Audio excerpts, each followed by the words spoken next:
Do for self or suffer the consequences. The wisdom of Elijah is inside of the conscientious. So I move. Celebrate the foundational Black American culture of freedom fighting and resistance with the first annual Aretasase 5K run. This cultural experience will honor our FBA ancestors and icons while harnessing energy from our past to power our future. There will be security at this event to ensure everyone has a safe and enjoyable experience. Aretasase Run is a cultural event for family and friends. Strollers and wheelchairs are welcome. The in-person event will include a free 1-mile fun walk and will be held on December 17th in Tampa, Florida. Unable to make the live event, you can also participate virtually anywhere from December 17th to December 30th. All registered participants will receive the official Aretasase Run finisher medal, t-shirt, and more with the ability to upload their race time to the official site. Live event participants will receive the time race scores, professional finisher photo, video, and your name will be announced as you're welcomed across the finish line. Enjoy the post-race after party and refuel with a traditional FBA breakfast. You can also help us settle fun family debates like sugar or salt and grits. Prepare with family workouts and runs and post on social media using the hashtag #AretasaseRun. For register info and sponsorship opportunities, follow us on Facebook, Twitter, Instagram, and TikTok. Click the link in the bio. Hope to see you all there.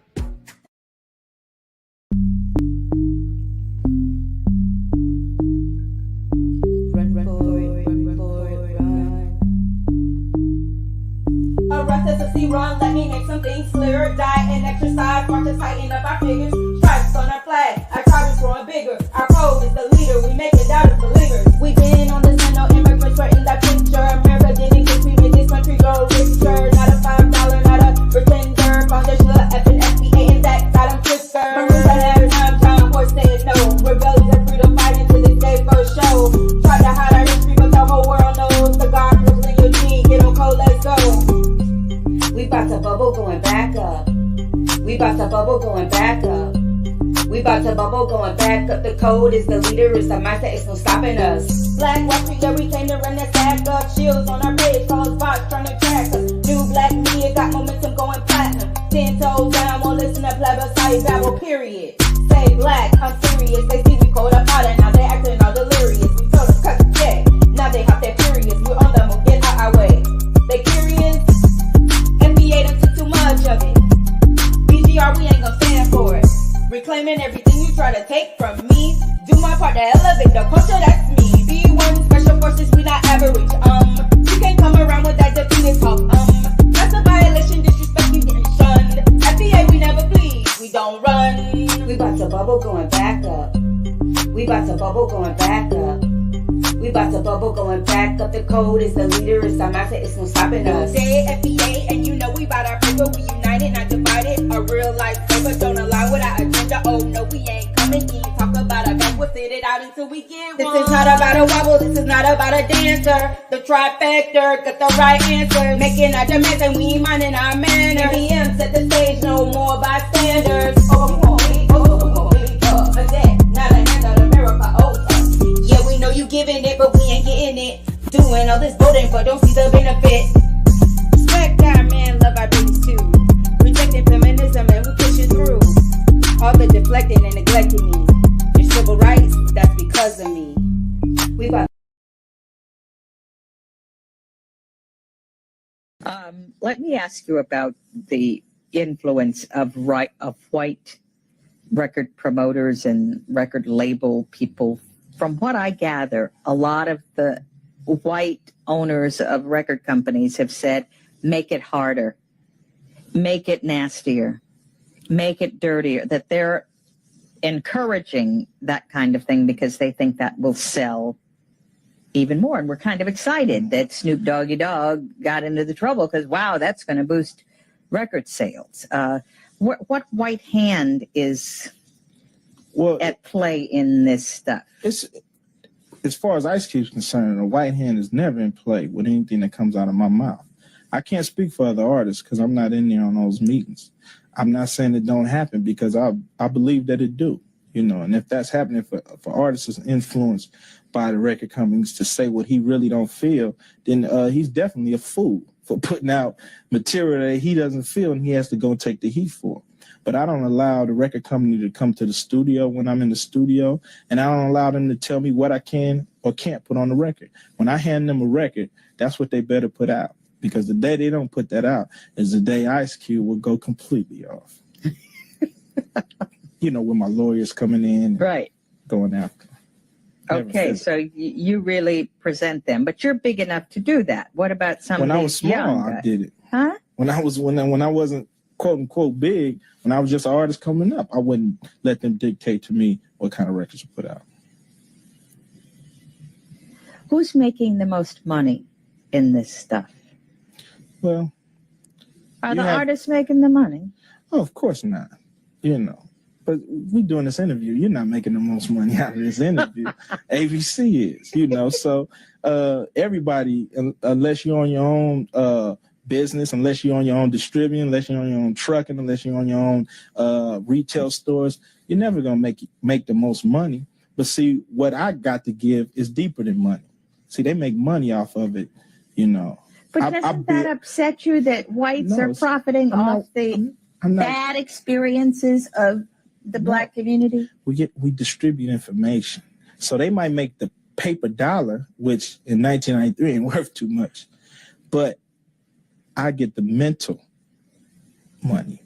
I get to spread what I think to other Black kids. And when we get that unity, we can make tons of money. When we have that unity where I trust this Black man and he trusts me, and we can pool our dollars and we can be an economic strength. So they make the money from that. That's all right, But you got the mental money. I got the minds. I'd rather have the minds than the money. All right, let's get it popping. Let's get it popping right now. What's going on, family? Peace. Welcome to another episode of Sincere Love the Godcast. Appreciate y'all tapping in with us on this Sunday. I am the God, Sincere Love. Here with my lovely co-host, as always, Nicely Girl in the building. What's going on with you, What's beloved? up, y'all? Triggered. I'm just gonna keep it a buck. I'm triggered right now. I've been waiting, for this. I've been preparing myself for the trauma porn of Jalen Walker, and it has been released not too long ago. And I will say, yet again, trigger, but I'm not going to let my emotions get the best of me. I hope that our Black family does not as well.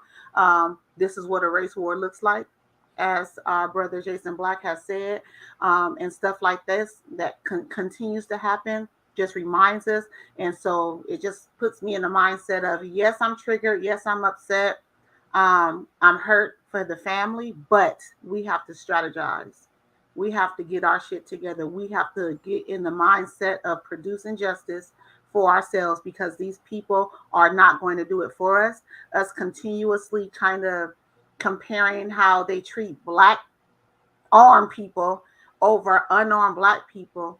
Again, this is a race war. So I don't even expect anymore for them to treat, white people without kid gloves. We know that that's going to happen. Yes, indeed. So yeah, we pretty much got breaking news on this story. So let everybody know exactly what's going on. I don't know if you've been hiding under a rock, but 25-year-old Jalen Walker, who is a DoorDash driver, was being pulled over, I guess, for a minor traffic stop. Somehow this turned into him being shot at over 90 times and hit over 60 times. No justification for it. The video actually shows him running away, which lets us know that he was no threat to the officers, or anyone else in that area. They could have tased him, something, but to, let off over 60 rounds on someone that's running away from you, there was no threat. Over 90 rounds. Over 90 rounds, over 60 hit him. So the medical examiner said that there were so many holes in him that they don't even know what shot killed him. Over 12 shots were in his face alone. Damn. And the bulk of the shots that he sustained was when he was already on the ground. Yeah, so this was this was an execution, overkill, and it was being done to send a message. A message. You know what I mean? This happened. This happened in the same city where they have those young brothers locked up right now. Um, when they defended themselves against those white kids that jumped out with those gel pellet guns, whatever they was. Right. You know, these guys were out playing basketball, and you know these dudes just jump out of nowhere, start shooting these. I believe they were illegally modified pellet guns or something like that that they jumped out with, and you know these guys didn't know what was going on. You know, they was caught off guard. They don't know if they was being ambushed or what, and so they neutralized the threat and ended up killing the white kid. And so a lot of people out there actually. He was a man. Wasn't he 18? He was a man. Oh yeah. I don't mean to say kid like a child. Yeah. Definitely not. Definitely not like a child. But yeah, and so you know the white supremacists out there in Ohio was upset about that. So it looks like this was some type of retaliation. You know what I'm saying? Like that's you trying to send a message, you know, with that many shots. Right. You know what I'm saying? And so you're saying the video came out today. I didn't see the video. The video is out. I personally do not share trauma porn on my timeline. However, you guys can find it anywhere, but Tariq has posted it. Crowds in Akron, Ohio right now are building up. People are fed up. Black people have the right to be fed up in whatever they choose to do right now. I support the people. I just do not want to see anyone talking about forgiveness. I just don't. I haven't seen it yet, you know what I'm saying? But I just don't even want to hear, you know, or feel the energy of forgiveness right now. We cannot forgive this. This is unforgivable, period. No, I don't forgive him. Has Benjamin Crump showed up yet? Benjamin Crump has not showed up on the ground yet, but I do believe that his hands are in the mix for sure. Okay. And so I agree with what you said a little bit earlier when you said, you know, we got to take the emotions out of it and begin to strategize. Yeah. And so I know people on Twitter have been sharing this information. Shout out to this brother right here, Jalen Walker.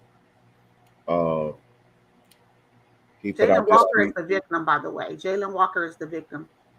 Oh, I'm sorry. Yeah, Jalen Walker. Sir Major is the one that did the tweet. Sir Major is the one that did the tweet. The hashtag is Jalen Walker, Akron Police. But he said, right now, everyone should be calling the Akron Police Department, Mayor's Office, and Akron City Council to demand accountability and transparency surrounding the shooting death of Jalen Walker. And he has the police chief number up here, which is 330-375-2244. 330-375-2244. That's the number to the chief of police out there in Akron. And the mayor's office is 330-375-2345. So this is a call to action to the family. Everybody definitely needs to be making this phone call, flooding them with these phone calls, demanding justice, demanding that they produce justice, demanding that they be transparent, and all of that. What else we got here? Just the city councilman's office, mayor's office again. Okay, so the police department, you got 330-375-2311 or 330-375-2552. And the mayor's name is Dan Harrigan. Is that the mayor's name? That's the mayor. 330-375-2345, or you can email him at mayor@akronohio.gov. mayor@akronohio.gov. The city's council number is 330-375-2256. And you guys could go to Sir Major's tweet. If you didn't get to write that down right there, you can go to Sir Major's tweet on Twitter, and all of the phone numbers and the emails and all of that stuff is right here. Screenshot it, write it down, do whatever you got to do. But definitely, this is a call to action right here. Get involved, family. I don't like when they release these videos and when they take so long to release these videos, because I believe that they're still edited. They're still edited down to to fit their narrative, no matter what. I'm sure they have some of the best editors there, to cut, paste, move shit around, so I still don't even trust what I saw. What I saw though was him being executed. But they claim that he shot at an officer. That's the rumor that's going on around, yet there was no weapon found. So okay. And so is that what Kid Gravity is talking about with your man justifying what happened? Or explaining about what happened? Because I did see some comments. I did see some comments on Twitter about some shell casings that were found in the car. Supposedly, would that be the ones that they were shooting? Possibly? Allegedly, I don't know. I have no idea. But 90 something shots. It's still no matter how you swing it, it's overkill. I done seen videos with these white dudes is shooting machine guns at the police and get taken in without a scratch. Without a scratch. They're still yelling, "Put it down! Yes. Put it down!" Like yes, they know how to use their training when the person has the right skin color. Right. They know how to use their training and de-escalate and take people in alive when the person has the right skin color. So there's no way you're going to tell me that you had to shower this guy with so many bullets in order to neutralize the situation, even if it's true that he shot at the police or whatever. I don't know about that. I don't know about that or whatever, but that's what some people are saying happened. He was on the ground. That was unnecessary. He was on the ground. He was on the ground. Right. And we see stuff like this all the time. Hold on a second. Let me stop sharing that. We see stuff like this all the time where, like I said, if you got the right skin, yeah, Buffalo's the perfect example. Buffalo's a perfect example. This guy just killed how many people? 10, 11. Still had the rifle in his hand when the police rolled up on him, and he managed to get taken in without a scratch. I don't even think they pinched him. Right. They didn't pinch him. Dylan Roof got Burger King. They didn't pinch him, and they took him to get something to eat before they, booked him. Facts. Actually, just a few days ago, some white dude in Kentucky, he actually shot and killed 3 police officers, and he was taken alive. Got a mug shot and everything. He killed 3 officers. This was just about 2 weeks ago or so, week and a half, 2 weeks ago in Kentucky, and he managed to get taken into custody after actually murdering 3 police officers. So don't tell me that the kid gloves only apply to white people that we know are violent, that we know are armed. Yeah, this guy killed 3 cops and a K9. Right. In a shootout in Kentucky. And so 3 Kentucky police officers and a police K9 were killed, and at least 4 other officers were hurt in a shootout at a home of what cops called a terrorist on a mission. Lance Storrs, 49, was taken into custody after an almost 5-hour standoff with officers who showed up at his door in rural Prestonburg with a warrant for his arrest in a domestic violence incident, according to reports. So again, I don't want to hear nothing. I don't want to hear nothing about nothing. And my thing is too with the Jalen Walker thing, saying that he has some shell casings in his car. Who put them there? Because why do we have shell casings and no firearm?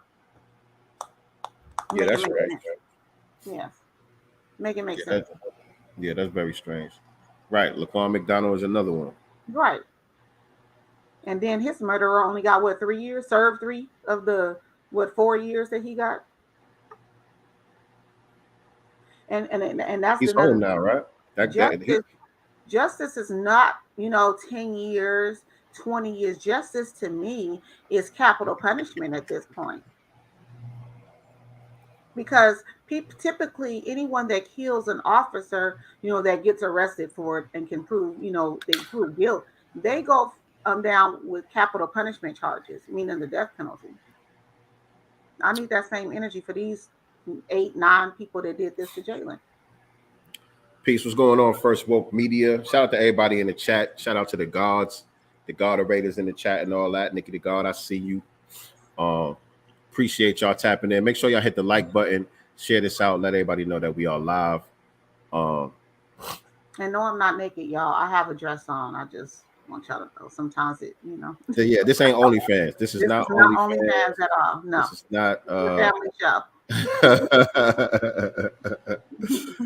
yeah, word up.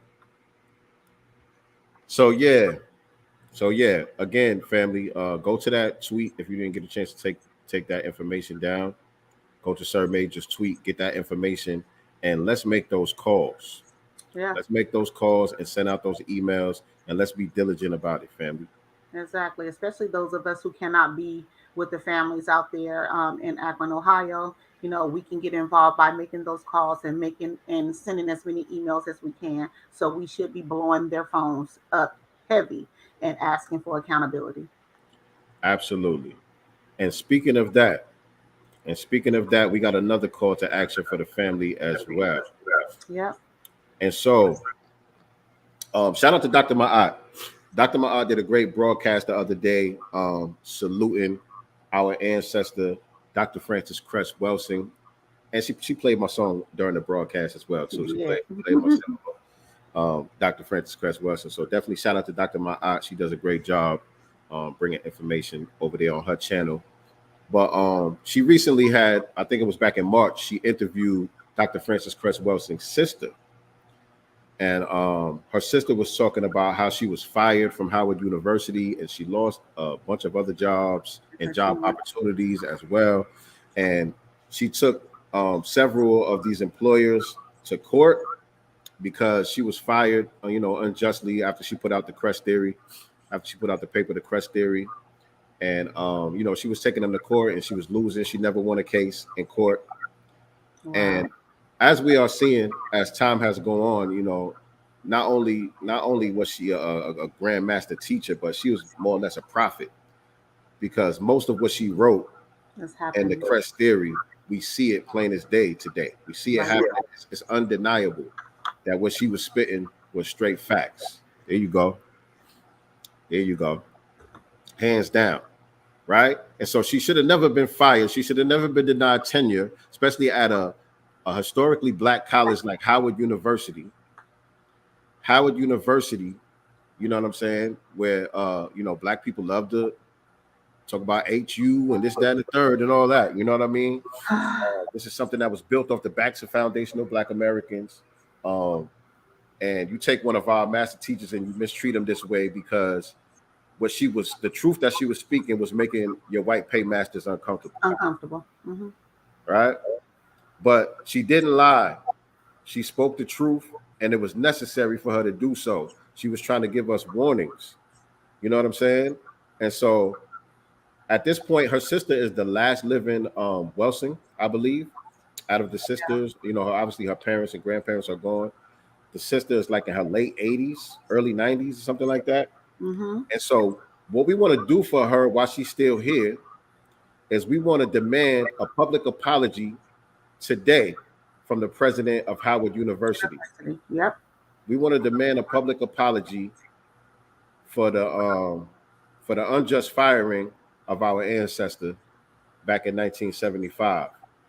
And these are the number to the executive offices, the president at Howard University. It's Wayne A.I. Frederick, and it's hupresident@howard.edu. That's the email, hupresident@howard.edu. And the phone number is 202-806-2500. 202-806-2500. And that's the office of the president at Howard University. And we demand that they make a public apology. And so we want to galvanize the family to get a hashtag going on Twitter to make everybody. What's the hashtag gonna be? What we gonna do? What's the hashtag gonna be? Have we made that up? Gonna be. We've been throwing a couple of hashtag ideas around, but we hadn't settled on one yet. Okay. So let's see. Pay attention to these spaces, by the way. Once we get it popping, we're gonna flood it. And we're going to make sure that we are emailing Howard University as well as flooding them with calls, another call to action, right? Absolutely. Absolutely. So what y'all think? Hashtag Howard O's Welsing.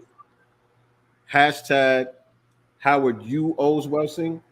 Hashtag apologize to Dr. Welsing. Um, what was the other ones? Man up Howard University. Howard O's Welsing. Apologize now, Howard. We need to get a hashtag that's going to catch on. You know what I'm saying? That everybody could galvanize behind, so we could spread the word and spread the information for people to make these phone calls and send out these emails, so that we could give that sister that public apology while she's still here. And let's be clear, these hashtags and those emails and things like that work. Case in point, that Tether Coon from Nigeria, that came for Clarence Thomas. People start hitting up the university's social media, email, calling. Some folk even pulled up, right? And they made a public statement, right? So that's still an acknowledgement. So we need to force Howard's hand as well. They need to make a public statement. We want a public apology, but we need to force them to make a public statement. Right. Because she should have never been fired for telling the truth. Right. She should have never been denied tenure. She should be honored. She should be honored and respected for her bravery. You know what I mean? Being a warrior for us during those times. And like we said, everything that she said at that time, she was a prophet, man. Right. She was 100% right and exact. And so, speaking of Clarence Thomas, there's a petition going around. This was a couple of days ago. More than 700,000 people had signed a petition calling for Clarence Thomas to be impeached. All white, I'm sure. All white liberals who are now coming all the way out using the N-word with the hard R, right? These are your white liberal allies, right, that are freely calling this man a nigger. Regardless to how you feel about him, we know that he hasn't been for us either, right? But I'll be damned if I allow any tether or a white person come out and call this man a liberal, or a nigger, or demand that he gets impeached when there were 5 other white justices there who voted the same. So why are we picking the Negro? Right. And not only that, Clarence Thomas has been a problem. You know what I'm saying? Right. Not that what he did with this Roe v. Wade thing was a problem at all. It's not a problem for Black society at all. But he has been a problem for decades. Where has the outrage been when the problem was, anti-foundational Black American? There was never no outrage. I was perfectly fine with this coon all of these years, all of these decades. I was perfectly fine with this coon being up there. Nobody was calling for his impeachment for all of his coonery throughout the years. But now, since he's going against y'all white liberal agenda, now he's a coon and a sellout and all these other things. No, we not co-signing that bullshit with y'all. He's against the genocide. At least we're against the genocide of Black babies in the womb. We're against that. Period. Right. And then they don't ever want to talk about the fact that Roe v. Wade, the reason why it became a thing to begin with. They want to talk about, abortion as health care. Well, when did it became health care? When this bitch lied? Right. And said that she was gang raped by Black men. Right. That's when it became a thing. Right. And we broke that down on last week's episode, family. Y'all can go check that out if you haven't seen it. Last week's episode, Roe v. Wade, the racist roots of Roe v. Wade, I think it was called. Mm-hmm. But we broke that down on that episode right there. Gave some of the history on the lies that were told in order to get that passed. So yeah, make sure y'all go check that. Make sure y'all go check that out if you haven't seen it already. But yeah, we're not co-signing these white liberals trying to throw Clarence Thomas under the bus. We don't rock with Clarence Thomas. We're not here to cape for the man. He can hold his own nuts for real. Mm-hmm. But at the same time, we're going to call out the hypocrisy and the bullshit because we see y'all. Absolutely, and including that tether who basically said that Clarence Thomas's ancestors should be lynched. Those are very specific words, very triggering words, very, like why would that even come out your mouth as a Black person, Black colored person, or Black looking, I should say, because clearly has a white mind, but to say something like that and then think that people were going to co-sign it, And come to find out, this person has been spewing anti-Black, foundational Black American rhetoric for over 10 years. He should have been checked a long time ago. Mm-hmm. And he was an employee at Rice University in New York. Pace University. Pace University in New York. What's funny though with Pace is they did put a public statement out and they claim that he is no longer working there. However, when you look up on their website, his email information is still on their site. So if he's no longer there, employed, by your university, why is his information still on your website? Now, could he be a contractor for them and maybe not working directly with the university? Perhaps, but it's something kind of some affiliation. There's still some affiliation there. 1000%. But I didn't see the statement that they put out. Were they distancing themselves from him? Yeah, they were just, basically saying thank you for reaching out to us. He used to work for us, but he's no longer, employed with us, and we take stuff like this serious. Blah blah blah blah blah. Yeah, I seen, he was getting dragged all over Twitter, this guy, and he was coming into the spaces. I caught a little bit of it. He was coming in there, very arrogant. Very, very arrogant. And just extremely anti-foundational Black American, this guy. Which is crazy to me about that is he's very anti-Black, foundational Black American, yet his idol is Malcolm X, per his words, as well as Tupac. He said, fuck Nigeria, because he's never been there before, although that's where his family is from, and he felt more American. See, well, that's the problem. That's the problem. That's the problem with the mindset of the tether. It is fuck their homeland. Mm-hmm. You know what I'm saying? Once they get out of there, they don't plan on going back. They was the ones that was fucking up shit back home in the first place. Right. You know what I'm saying? They were the ones that was part of the corruption that was going on, compromising and sabotaging, the masses of the people over there. And so they come over here with that same mentality and that same attitude. They don't have camaraderie with us. They don't even have camaraderie with their own people. Those are people who have an individualistic mindset, that rugged individualism. I'm going to get mine. I'm going to do what I got to do for my own success, or whatever the case may be, whatever you want to call that. You know what I'm saying? So that's the problem with that mindset. But it's bullshit at the same time, because you're born here. You're saying you're from here. You don't claim Nigeria, yet you have the Nigerian flag in your bio, and everything that you're speaking is negative, specifically against foundational Black Americans. So how does that work? Yes, because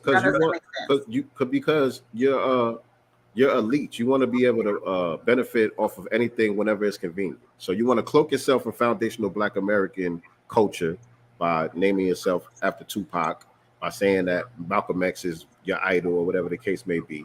But at the same time, you want to have your Nigerian flag, because that comes with certain benefits too within that community. You know what I'm saying? So yeah, that's how that goes. Well, the nigga running now, ansplaining, you know what I'm saying? Because, the heat is on him. When you go in and Google his real name, the Pace University thing comes up. So this is going to fuck you up. You can't use them as a reference for any future job, because if they start Googling your name, now you're tied to this anti-Black rhetoric that you said on Twitter. So that's why these hashtags are important. That's why pulling up is important, and making calls is important. Right. And shout out to the FBA family, man, for being so on code with this. You know what I'm saying? Because it is important. For a long time, these tethers have been able to get away with this shit because they look like us. Just because they're Black, you know what I'm saying? They have been able to say these things, spew this nonsense without being called out, because it's not racist. He's Black. You know what I'm saying? It's not racism. He's Black. But it's just as anti-Black. It's no different if it was coming out the mouth of a white supremacist. And now all of us are getting on that code, and we all calling that shit out in unison.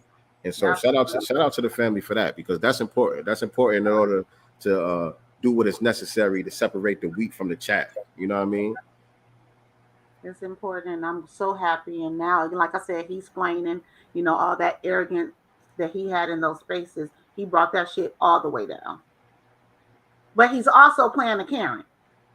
He's also being a Karen at the same time. Right. You know what I'm saying? Like, you can't have it both ways, bro. Right. And so speaking of You know, so Speaking of impeachments, oh yeah, there's a lot of Biden's remorse going around right now. not enough. There's a lot of Biden's remorse going around. A lot of y'all who got scared to the polls, who was so worried about Trump getting reelected and all of that. A lot of y'all got Biden's remorse right now. And so they said 71% don't want Biden to run for reelection. I Why hear Why not? I've been seeing tweets and posts from all of these people who was pushing Biden Harris. Oh, why do I got? Oh, okay. Why Yeah, not? Our gas Your went man- up. Our food, we have food shortages. Well, why not? yeah. We What's did the it, problem? Joe. What's the Yeah, we problem? did it. Joe. I mean, This is what y'all voted for. This is what y'all voted for. Why y'all crying now? right. Because they like to tell us. They like to tell us if you don't vote, you can't complain. Right. But no, it's quite the opposite. You voted for this, Right. And you so complain. you can't complain. We told y'all, dumbasses. Even Trump told y'all Oh this my was God. going to happen. Yes. I should have had that video pulled up. I Even have that Trump told calculation. y'all, listen, the gas prices are gonna go up. They coming for your guns. Even Trump told y'all how this shit was gonna go down. He said But gas y'all didn't prices wanna were listen. going to go up. He said the interest rates were going to go up. You know what I'm Right. saying? Like all this shit Trump predicted. Not that we caping for Trump, but let's be clear. You Y'all know, got he Trump looking like a prophesied prophet right now. Y'all got Trump looking like a goddamn prophet. Out of all people. This guy here. Wait, is this the video? I don't know. Let's see. Wait, this might be the video right here. Hold on. I don't know about with that music. We got that music playing in there. 7. Oh no, that's not the video. I thought that was the No, video we're where trying to Trump was find saying it. that. That's all good. It's all Nonetheless, he said that y'all can search it. Most of y'all seen it already anyway. Yeah, so 7 in 10 Americans say they do not want President Biden to run for a second term, according to a new poll that comes as Biden's approval numbers remain low and his party braces for losses this November. Harvard Cap's Harris poll survey shared exclusively with The Hill found that 71% of respondents polled do not think Biden should run for a second term, compared to 29% who say he should run. So what you think they're going to do? The only thing that they have right now that they're going to try to use, I don't think it's going to work because specifically Foundation of Black Americans is not messing with it, but they're going to try Roe to v. use Wade? Roe v. Wade. But they may have to kind of find another method because it's just not going to work because, and this is also in the materials if you want to put this up, but Biden was poised to nominate an anti-abortion attorney to the federal judgeship on the day Roe v. Wade was overturned by the Supreme Court. So, let's be clear. Right. Can you put that to the bottom real quick? Okay. Right. Yeah. Biden is all over the place with this issue. Right. Oh, okay. That was just a post. I don't know if y'all gonna be able to see it. It's on the Insider though. If you guys want to check it out, it's an article from the Insider dated July 2nd. Yeah. So maybe y'all can at least see the headline right here. Boom. Yeah, Biden was poised to nominate an anti-abortion attorney to a federal judgeship on the day Roe v. Wade was overturned by the Supreme Court. We did it, Joe. Whatever's politically expedient for this guy, man. Right. You know what I mean? Oh, Lord. Biden sexuals, where y'all at? They quiet as hell. Well, we got to give him some more time. He's only been in office for 2 years. These next 2 years is going to be long as hell. These next 2 years is going to be long as hell, man. Not only is the gas prices through the roof, rent, like you said, the interest rates, all of this shit. Man, you got black people getting evicted left and right. Speaking of, I think there was one here in Georgia. I think that's in there too. If you scroll up, there was one here in Georgia where uh, all of these people had to get out of their apartments. But I know there was one that just happened in Virginia. Right. Hold on a Oh, I second. found the one in Georgia too. I found it. I'm gonna Yeah, go ahead and read it. what does that one say? Fresh my memory. So it says blindsided. 200 neighbors have months to get out of their how you say DeKalb County apartment. The cab. DeKalb County apartments. Tenants living a living at the Forest at Columbia Apartments on Columbia Drive in DeKalb County will have to find a new place to live soon. And then it just kind of ends there. Oh, here it is. Read the article. It doesn't let me open it though. Yeah, yeah. But yeah, you got all this shit happening all over the country. Why isn't it opening? This shit happening all over the country, and even with us, recently we had to move from our townhouse we were renting on the other side of town. They gave me and my wife 60 days to find a new place. And let me just tell y'all, let me just put y'all in my business for a minute real quick, man, because I know it's a lot of people out here that's going through some of the same problems. So um, supposedly they sold the place. And so after they sold it, they gave us 60 days to get out. When at first I thought it was illegal because our lease wasn't up until December. But when I was reading the lease, it said as long as they give you 60 days, then they could break the lease. But then they're supposed to reimburse us for 2 months worth of rent at the current rate, in addition to giving us back our security. And so we got out in less than the 60 days time. You know what I'm saying? We got out like 3 weeks short of the 60 days time. We moved on June 1st. And so, we contacted them and everything, let them know we was out. And, when we going to get our money. Right. Y'all supposed to give us 2 months worth of rent and our security back. Now, the house is fine. Besides regular wear and tear, you know what I'm saying? Little scratches behind the doorknobs and shit like that. And just little stuff, regular normal wear and tear. They got to clean the carpets. They're going to have to paint, cut the grass, all of that type of shit. So they sent us a notice the other day. Actually, they waited till last week to ask us for the key because, we never really had no contact with the landlord or nothing like that. We just go on the portal, pay the rent. That's it. Right. You know what I'm saying? And so they waited till like last week sometime to hit us up and say, okay, we need the key. We know you guys are out of the place. We need the key so we can go do the inspection. It's like, okay, well, where do we bring the key to? So they gave us the address and everything. I went, dropped off the key. And then a couple days after that, they sent us a bill saying, okay, these are all the charges that we're gonna deduct from the money that we owe you. And it came out to be $700 more. So we owe them $700. We're not getting none of the money that we were supposed to get back from them breaking the lease or for the security. I'm talking about these people nitpick everything that they could possibly nitpick and charge the maximum amount they could possibly charge for it. I'm talking about we didn't take the brackets down that you hang the curtains with, $200. And my son's room, he got the sticky lights that go around the ceiling. We didn't take those down. $200 for that. Oh, there's a stain in the driveway from the oil or whatever leaking from the car.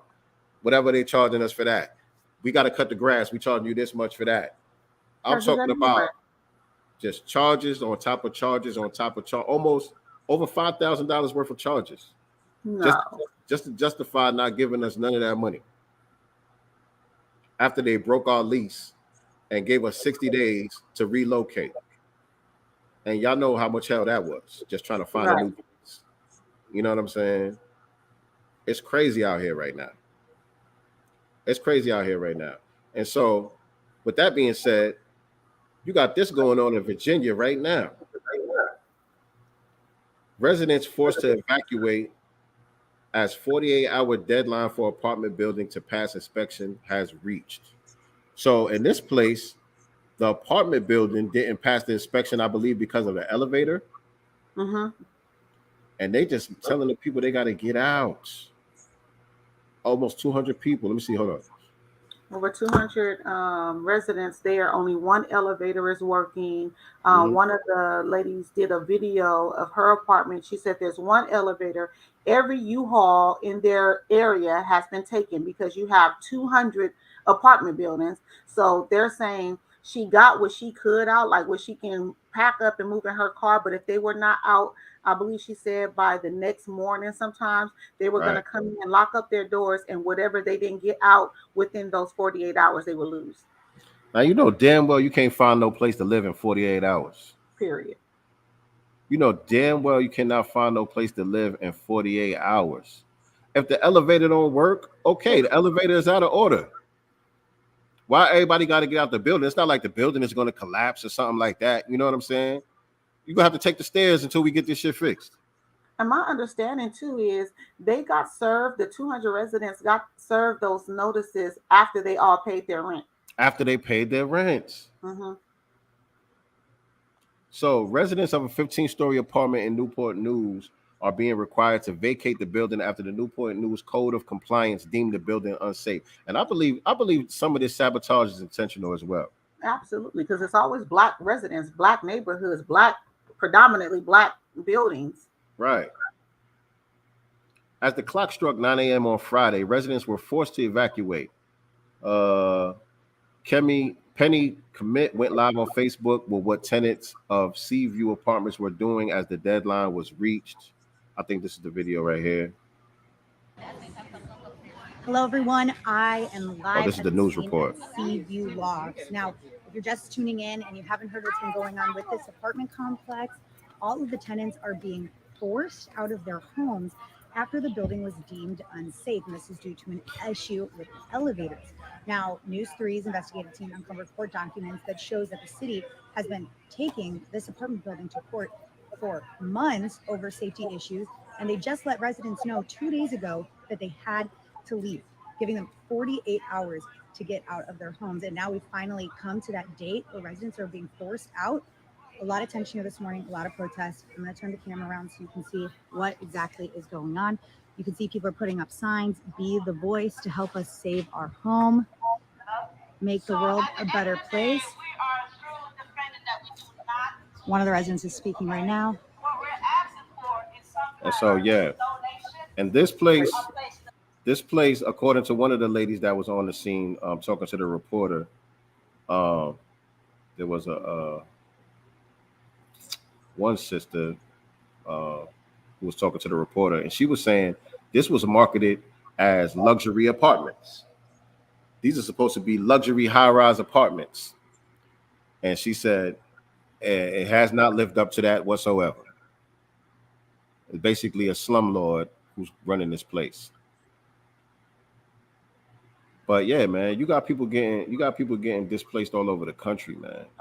Black people, the poorest people, foundational Black Americans, the people with the least amount of resources, yet they're giving resources to places like Ukraine, you know what I'm saying, and skipping over the 97%, 98% of Black people that got him into office, you know, who need the most right now, are being looked over. Didn't he say recently, he made some kind of statement like, basically American citizens are going to kind of just have to suffer through this because right now he has to help Ukraine.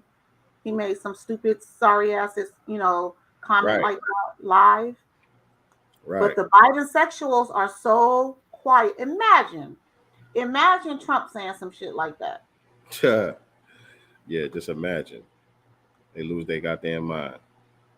Should at least Trump help get old boy ASAP Rocky out? Biden, has he spoken to the Russian? Oh yeah, Trump got a lot of people out of jail. That sister out. You know, what is Biden doing to help that sister get out of there? Oh, Brittany Reiner. Yeah, I think that's her name. I haven't heard Biden say anything. Right, and I remember they was talking about they was telling all the players not to say anything. Right. Because whatever dumbass excuse they came up with. Nah, don't say nothing. We don't want to make an issue out of this. We don't want Russia to feel like they got leverage or something like that. Like, really? And them If that was a bitches have white, shut up. if that was a white woman, the world would stop spinning. Right. And those bitches have shut up too because I haven't heard anything from the WNBA Right. or the Right. NBA because I feel Only like thing I keep hearing, is people talking about what black people need to be doing. right, right. And if she wasn't LGBT, people would be louder for her. It has nothing to do with it. Right. Has nothing to do with it. I have no Right. power. And if she LGBT, then why the white Bingo. LGBT community ain't doing something? They got all this I ain't money heard and of their ass resources either. and I haven't heard influence. of it either. They know how to get shit done. Why is Right, it on us? right. Why is it on us? The most powerless people. Anyway, They're where going to we at? politicize this too. I guess she's going to have to suffer through this. So until Biden can figure out how he can finesse it to earn voters. Right. Right. Sounds about right. All right, so let's talk about this, man. Um, so all right. First of all, Drake dropped a new album recently, and I heard it was trash. you heard it was trash. I mean, I haven't listened to it, so this is not me. But everything that I've seen, like on blogs, etc., has been horrible. I haven't seen anything positive about his new album at all. All right, but here's the thing: it's a house album. It's not a hip hop album. It got one rap song on there at the end with him and 21 Savage. It's a house album, and from that perspective, to me, it's not bad. You know what I'm saying? It's what he intended to make, and it might not be what people want to hear from Drake. You know what I'm saying? Might not be what people were expecting to get from Drake. You know what I'm saying? But what Drake went into the studio to make was a house album, and that's what he did, and it's good for that. It's good. It's cool. It's not nothing amazing or special, nothing special about it, but it's a cool house album, right? But at the same time, Beyonce dropped her new single, Break My Soul, which is a house music single as well. So at the same time, the two biggest artists in the world make the same move into this genre that hasn't really been in the forefront for quite some time. Right? And so to me, hey, that's not an accident. And so when I first seen that, I said, okay, I see where this is going. I see the agenda that's in place, because for people that don't know, house music has its origins in Chicago with mostly the gay community. You know what I'm saying? They were throwing parties. They were throwing parties at these warehouses and all of that. You had these gay DJs who were coming up with these beats and making these records, and that's where the origins of it in a nutshell started at, right? And so it was something that was basically predominant in the gay community in Black America. And so now we already know that they on a heavy march with this whole LGBT agenda. And so now you got the two biggest artists in the world resurrecting this art form. And so I said, okay, this is about to be a homage to the gay community. That's what this is about. You know what I'm saying? You knew that. You picked up on that right away. Immediately. I knew exactly what was happening as soon as I seen it. You know what I'm saying? You got the two biggest artists at the same time, like a day apart from each other. I said, okay, we know how the music industry do. They choose the direction of the music. When you hear the sound of the music change, it's never an accident. You know what I'm saying? Behind closed doors, they're having these meetings saying, okay, this is the sound that we're going with. You know what I mean? It's not a coincidence where everybody's music starts sounding the same way, where everybody's rapping over the same beats. You know what I'm saying? Everybody's talking about the same subjects. That's never an accident. So when you see the mainstream artists making these moves, okay, there were some meetings that took place. So now, me knowing, the origins of the house music, and it's also a big thing out in Jersey. Not even with the gay community, just with Black people in general.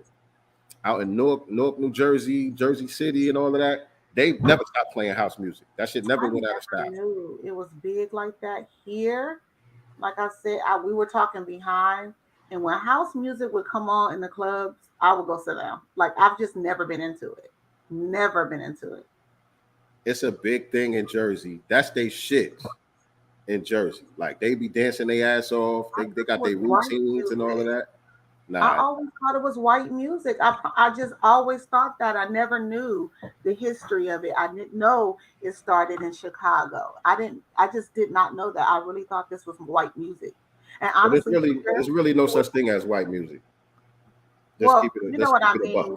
Like the stuff that they like, like because it was just so like I don't know. It was just like, well, like only thing you can do is jump. Like to me, you couldn't dance to that. You only could Nah. like, Okay, well you really talking about like techno.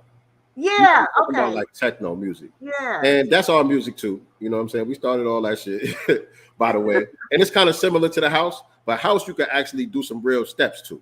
Like they get okay, busy. You go to a club in Jersey and you see them get down, you be like, oh shit, they get busy. They be dancing okay. their ass off. Right? And so anyway, CNN had put out this article. I think they deleted it now. Not deleted it, but The author of the article, I seen that they got ran off of Twitter. yeah, they got ran. Yeah, ran off the block. They got ran off the whole platform after putting out this bullshit piece right here. Hold on, let me share the screen. Where we at? Okay. And it was a non-FBA writer, by the way. Of course. Jacqueline Germain from CNN. Beyonce's Break My Soul pays homage to house music's black queer roots. And so, like I said, I already knew that this is where it was going. And I really, it's true. I don't really have a problem with it because that part of it is not a lie. You know what I'm saying? It does have black queer roots, whatever. I don't know about that word queer, whatever that's supposed to mean. But it started with the black gay community.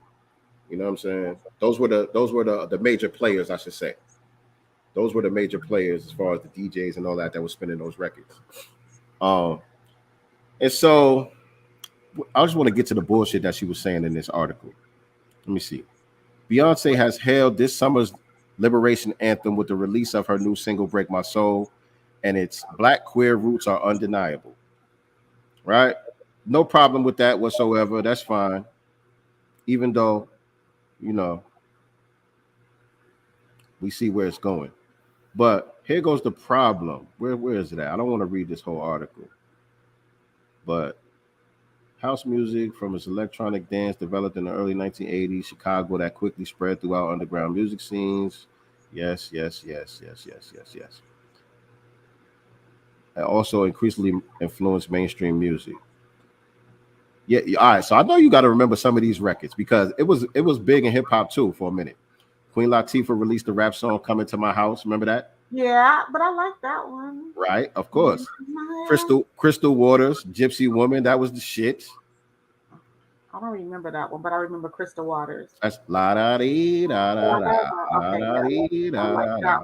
Yeah, CC and the Music Factory, all of that stuff that was popping in the early 90s. Oh, okay. So I like that. Yeah, Gonna Make You Sweat, Just a Touch of Love, all of those records, that was popping in the early 90s. Okay, since the mid 2000s, okay, Contra Nada, he's dope, by the way. He's gay too, but he's dope. Let me see. I want to get to the part where she was trying to say that all of this shit comes from the Caribbean.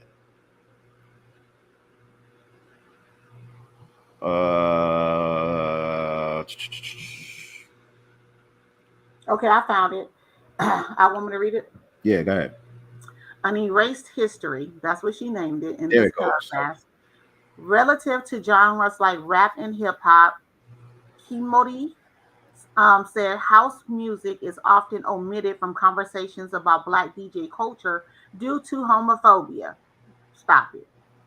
Though house, rap, hip hop were all birthed from Jamaica dance hall and sound system culture coming to America, rap and hip hop became more palatable, revered based on how they presented images of Black masculinity that were deemed acceptable. She added, "If this wench don't shut up." Word up. So there's a bunch. This word salad right here has a bunch of lies in it. So yeah, saying the house music has been omitted from the conversations about black DJ culture due to homophobia. Stop it. Stop Because it. That's earlier in the article, you just pointed out all of these hip hop artists who were paying homage to the genre. You right. know, we had the Jungle Brothers who was doing house music. Girl, I house shoot. Girl, I house shoot. You in my hut now. This stuff was playing in all the hip hop clubs in New York. I don't know, different parts of the world, different parts of the country, people got different sounds that they draw to. But in the East Coast in the 80s, 90s, this was big. It's just that styles change and trends change. Right. You know what I'm saying? People just not really listening. It wasn't in the forefront no more. They have nothing to do with no homophobia. If it had anything to do with homophobia, it would have never got no play. It would have never got no play. We don't care about nobody's sexuality. You know what I'm saying? Never Those have. drums is knocking. We could dance to that shit. We rocking with it. Why does everything have to be about them though? You know, Right.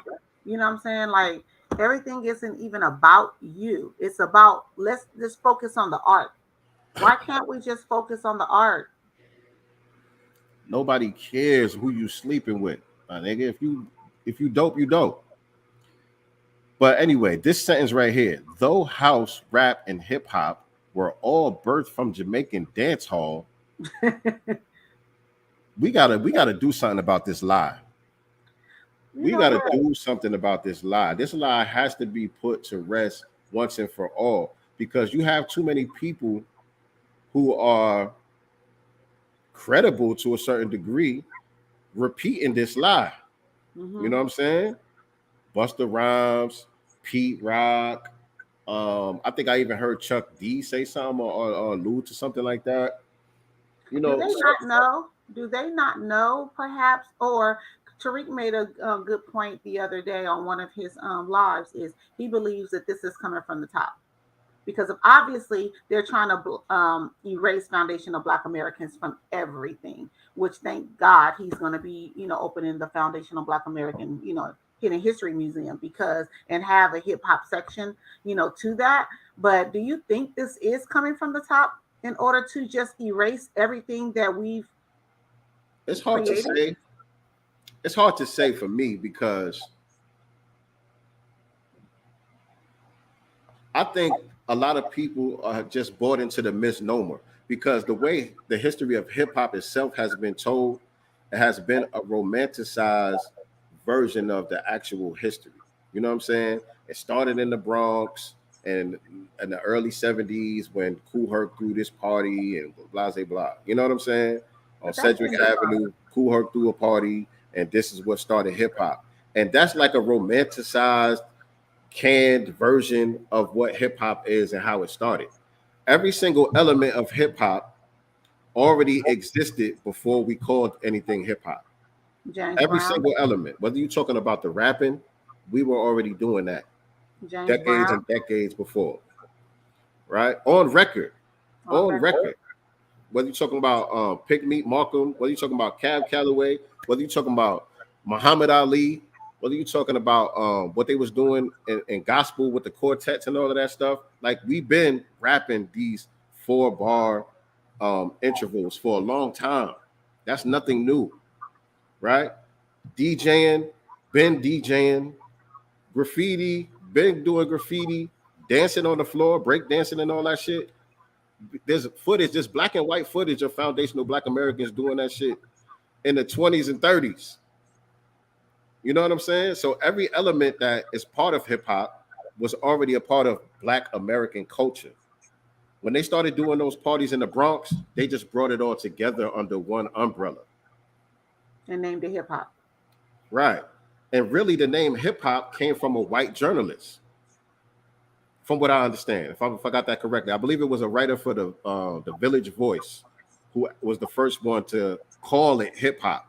We were saying it on the mic, you know what I'm saying? Cowboy and all of these dudes. I think it was Cowboy who was the one that came up with the hip hop, you know what I'm saying? I say hip, you say hop, call and response and all of that shit. And I think it was that writer though that actually was the one to refer to the culture as hip hop. You know what I'm saying? And then, we ran with that. So Rap. is this them further trying, because we keep hearing in a lot of these spaces from a lot of people from the diaspora as well as the Caribbean saying that foundational Black Americans have no culture, right? Right. So if they take hip hop, right? I'm saying if we were to say, yes, you're right, Jamaica created hip hop, that just really erased us from everything to me. Well, no, there's still a lot. Even if we I was to mean, give away hip hip hop. hop, When you talk about music, hip hop is one of the biggest genres outside of R&B. You know what I'm saying? Michael Jackson's pop music. When he made that blew up. Hip hop though is just it hits different. Hip hop is huge. today. But if you go back, each genre that we created became what hip hop is today. Rock and roll was hip hop before, created by foundational Black Americans. Jazz, bebop, all of those genres, when they became the number one genres. You know what I mean? And then it just got taken over by other people. We gave it away. You know what I'm saying? We just went on to the next thing. We just created something else and was like, whatever, y'all can have that. We doing this now. So You know what I'm saying? And that's a bad habit that we have. So needless to say, though, foundational Black Americans are not giving Jamaicans hip hop. We're stopping that shit right now, right? Hell no. How? And the only thing that y'all saying is because Kool Herc was Jamaican? Let me pull this up real quick. But he wasn't in Jamaica. Right. And he wasn't playing no Jamaican records. Right. He was playing folk records. He was playing James Brown. That's the shit that we wanted to hear. That's the shit that we was dancing to. It was the break beats. You know what I'm saying? It was foundational Black American music. It was funk. That's what he was playing. He wasn't playing Peter Tosh and Bob Marley and all of that. No. You know what I mean? And hip hop is more than just rap music. Hip hop is just how our whole essence. The way that we walk, the way that we dress, the way that we talk. That's just a foundational Black American thing that everybody copies and emulates. You know what I'm saying? If that's the case, we would all be over here trying to have a Jamaican accent. Right. Everybody around the world would be trying to emulate the Jamaican accent, the Jamaican dialect. You know what I'm saying? If it was their culture that resonated all around the world. It just wasn't. It just wasn't. Like that's I don't even get how we let that go on for so long. But where's this video? Let me pull up this video. I only started kind of hearing that shit recently, though. I've always been under the understanding that hip hop was created by foundational Black Americans. To me, lately, it's been like this whole, Jamaicans created it, or Kool Herc being Jamaican, created hip hop. It originated there. Blah blah. Blah. Like he brought it to us. Like right, because that's you're right. Only recently they've been trying to really put the emphasis on that. But it's always been told that Kool Herc is the godfather of hip hop and all of that. So it was more subtle when they were saying it that way, and then they just went to another level with saying, yeah, not only is Kool Herc the godfather of hip hop, but Jamaicans created hip hop. But if Jamaicans created hip hop, truth be told, Jamaicans didn't even create reggae. So now we got to just tell the truth the way that it is. And we don't even got to tell it because the pioneers of reggae, they already told you where they got it from. So we could just let them speak for themselves. Right. We could let them speak for themselves. Y'all don't got to listen to Sincere Love to God. Y'all don't got to listen to Sincere Love to God. We would listen to a Dionne Warwick song and try to sing it exactly as Dionne did it. We would listen to a Dionne Warwick song and try to sing it exactly as Dionne did it. Listen, let me just tell y'all something. In the South, like down in New Orleans, they had radio stations that could reach to the Caribbean islands. They were listening to our music on the radio in the Caribbean. There was no radio stations in the Caribbean islands that we could hear over here. Black people weren't going to Jamaica to go work in the sugarcane fields and all of that shit. Jamaicans were coming over here because they were importing them over here for cheap labor to work in the sugarcane fields and the produce, whatever you call it, right? And they came over here and picked up on what was happening in America and brought it back home with them. You know what I'm saying? That's just common sense. Black people weren't going to Jamaica being hired as cheap labor and picking up on what was happening on the island to bring it back over here. Where would we get it from? Right. Where would we get it from? You saying just because Kool Herc showed up and started playing our music, that's bringing Jamaican culture over here? But Kool Herc has never said it either. He's never said that he created hip hop. Right. And we respect Kool Herc. Kool Herc is a legend.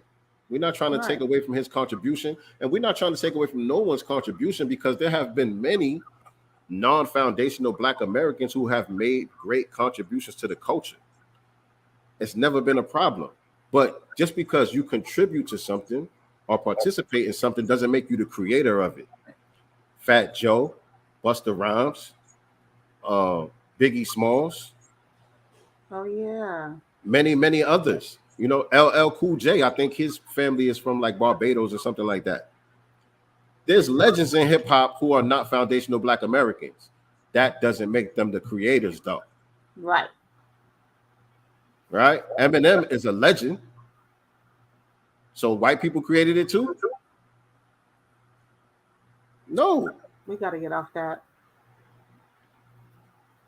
But listen to what these people had to say for themselves. If you are a group, you try to study the Supremes, Martha Reeves and the Vandellas. If there was a group who comes from abroad to our shores, we would want to go and see them because they have something to teach us.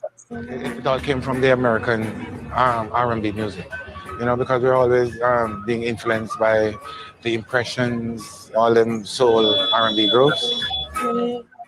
We start imitating the rhythm and blues songs like say Smiley Lewis or Professor Longyear, Louis Jordan, and you know those kind of beat. We try to imitate it. When we was playing the boogie woogie and the shuffle and thing like that, we realized that we were definitely swatting or copying the American stuff. We did some rhythm and blues, tried to copy the rhythm and blues with that driving beat. It was all about right rhythm and blues.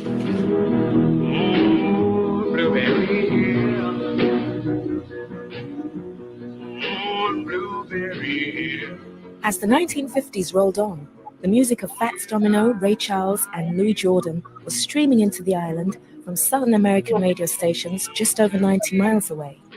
And with the sound systems blasting it out most nights of the week, downtown Kingston went dance crazy. Sound systems became the biggest local industry in downtown Kingston. And so, again, I'm not going to play the whole video, but I'm going to repost this on my page again so y'all could go check it out. But they're telling you where they got their sound from. These are the pioneers of reggae and ska music. Reggae and ska music, beautiful music. That's y'all culture. You know what I'm saying? But y'all got y'all culture from trying to copy what y'all saw Black Americans doing. Nothing wrong with that. Nothing wrong with that. But they didn't have a problem with it. That's why they just admitted it freely. Oh yeah, we went over here, we saw what they was doing. We thought that shit was fly. Right. We was listening to their radio stations. We wanted to be like them. Natural. That's natural. Y'all were influenced by foundational Black Americans, and that's how y'all came up with y'all music. You know what I mean? So the fact that y'all trying to say that y'all made up hip hop, how? What did y'all make up before hip hop? Because obviously reggae came from R&B, ska music came from R&B.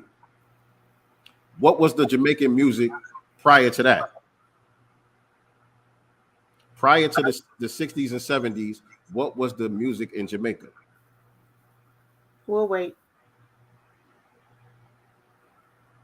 Because we could go all the way back to gospel, the blues, jazz, bebop, rock and roll, pop music, rap music, funk music, disco. What's this? The shit we were just talking about? House music. I mean, are there any, I guess, Jamaican music creators of that time that are no longer with us. And I ain't talking about Bob Marley, but can we name someone that goes further back than that as we can, foundational Black Americans? Where's the Jamaican equivalent to Fats Domino? Right. You know what I'm saying? Right. Little Richard. Right. You know what I'm saying? Ike Turner, Tina Turner. We're just asking. Just saying. Stop with this nonsense, man. Stop with it. Okay. All right. So this is gonna be a long show because we got time today. We got time today. Okay. And plus we got topics. We got to get into. Yeah. And I appreciate y'all hanging out with us, man. You know, this is Sincere Love the Godcast. We do this every Sunday, 4 p.m. Eastern Standard Time, 1 p.m. Pacific Time. Make sure y'all hit the like button, share button, subscribe to the channel, and click the notification bell so you can be reminded whenever we go live with new episodes. And make sure y'all stay tuned. We got the Black Business Showcase coming back real soon as well. And by the way, how y'all like the how y'all like the new background? How y'all like the new background? Did y'all even notice that we had a new background? Did y'all even notice? You know, I feel like one of y'all when y'all get your hair done and your man don't say nothing. Because I put in work. I'll be up late, you know, coming up with these graphics and editing stuff and all that. Like, y'all better give me a compliment. Tell me how good I did. Men need compliments too, guys. You know what I mean? Y'all see the slogan at the top. You know, we are the master students and signal boosters for the new Black media. All right. Anyway, the main topic for today is contract with Black America. Ice Cube has struck a new deal with the NFL. How y'all feel about it? How y'all feel about the new deal Ice Cube got going on with the NFL? I mean, I heard about it, you know what I'm saying? Just knowing what he was talking about 2 years ago when he presented the contract for Black America to the world, knowing that Dr. Claude Anderson's hands touched that, you know what I'm saying? He was alongside in that. Like, I was like, oh yeah, because for me, when he said Black America, I know he's talking about us, foundational Black Americans, if I know right. You know, right. You know what I'm saying? So I was all for it. But the first thing that came to my mind was, when is the meeting with Biden and Harris happening? Because we need some federal money right now. We need some federal protections. We need reparations and stuff. So it's cool, you know, but yeah, first thing that came to my mind was, you know, so did that meeting happen with Biden and Harris yet though? Not at all. Not at all. Not at all. He's still waiting for that phone call. Apparently, but actually, our brother is not just sitting around waiting.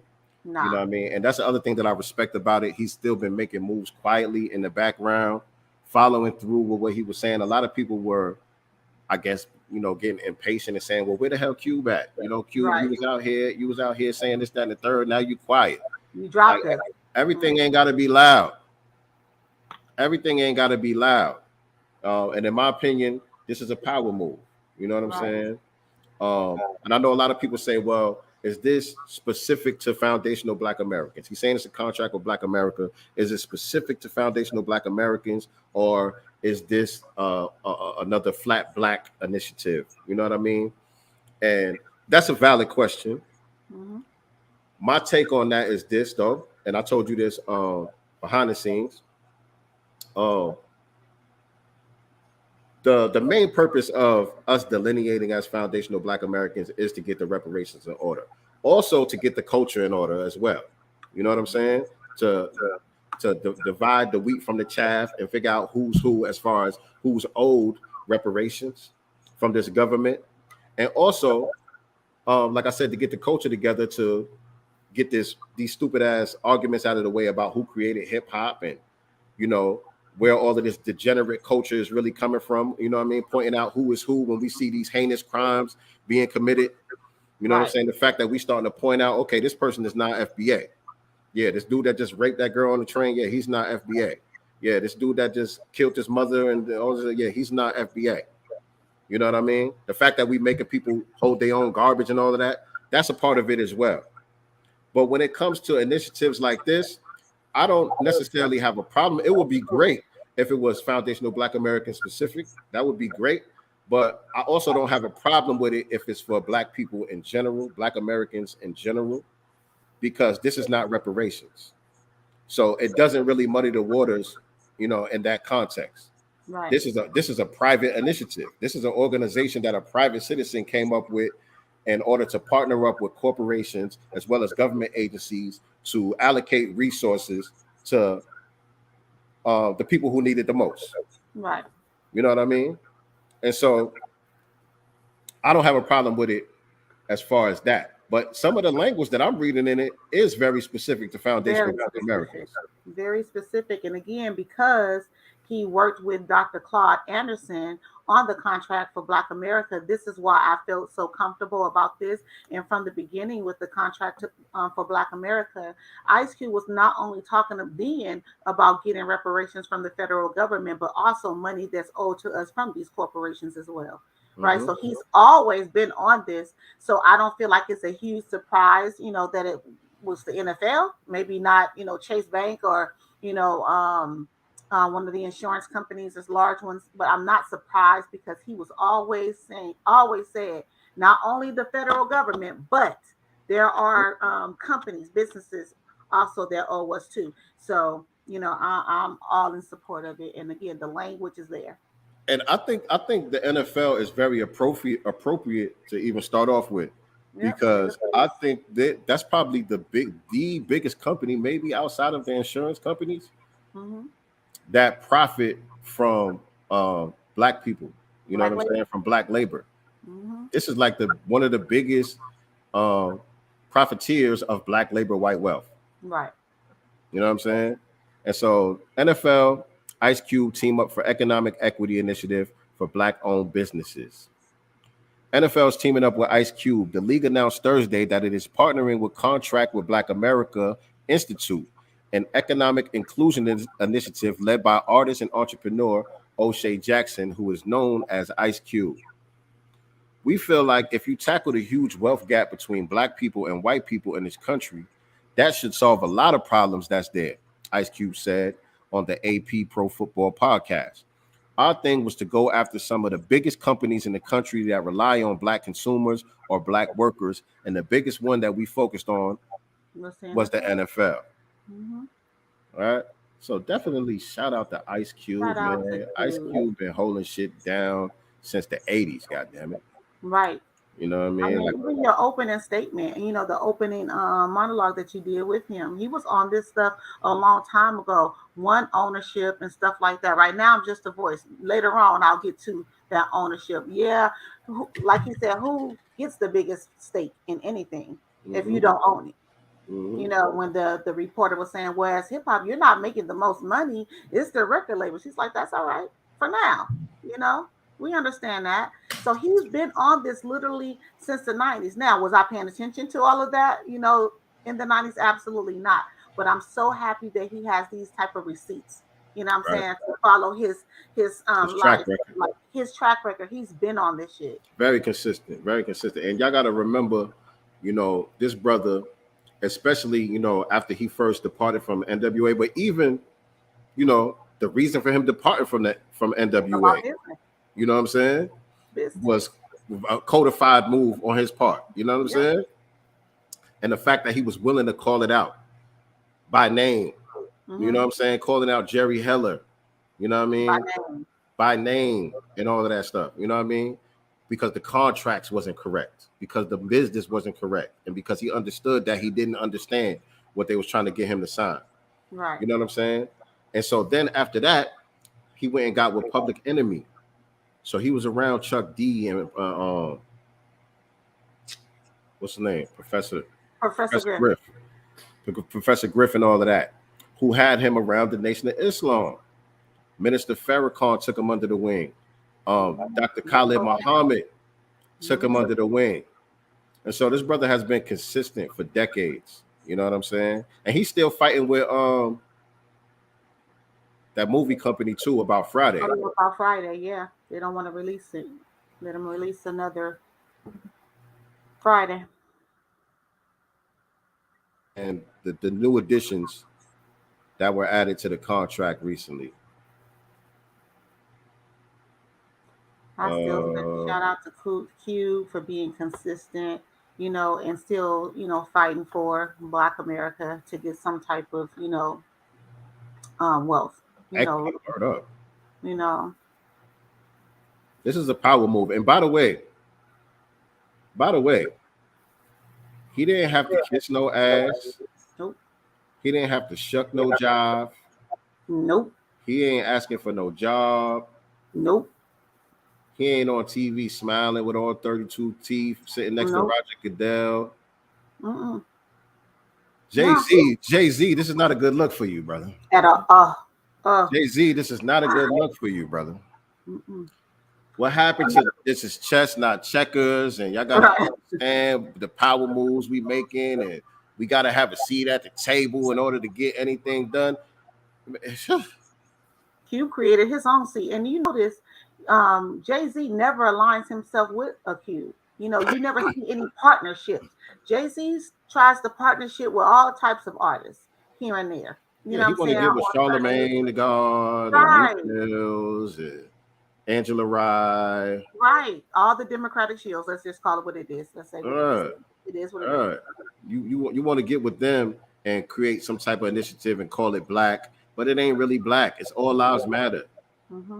It's all lives matter, and it's intangible.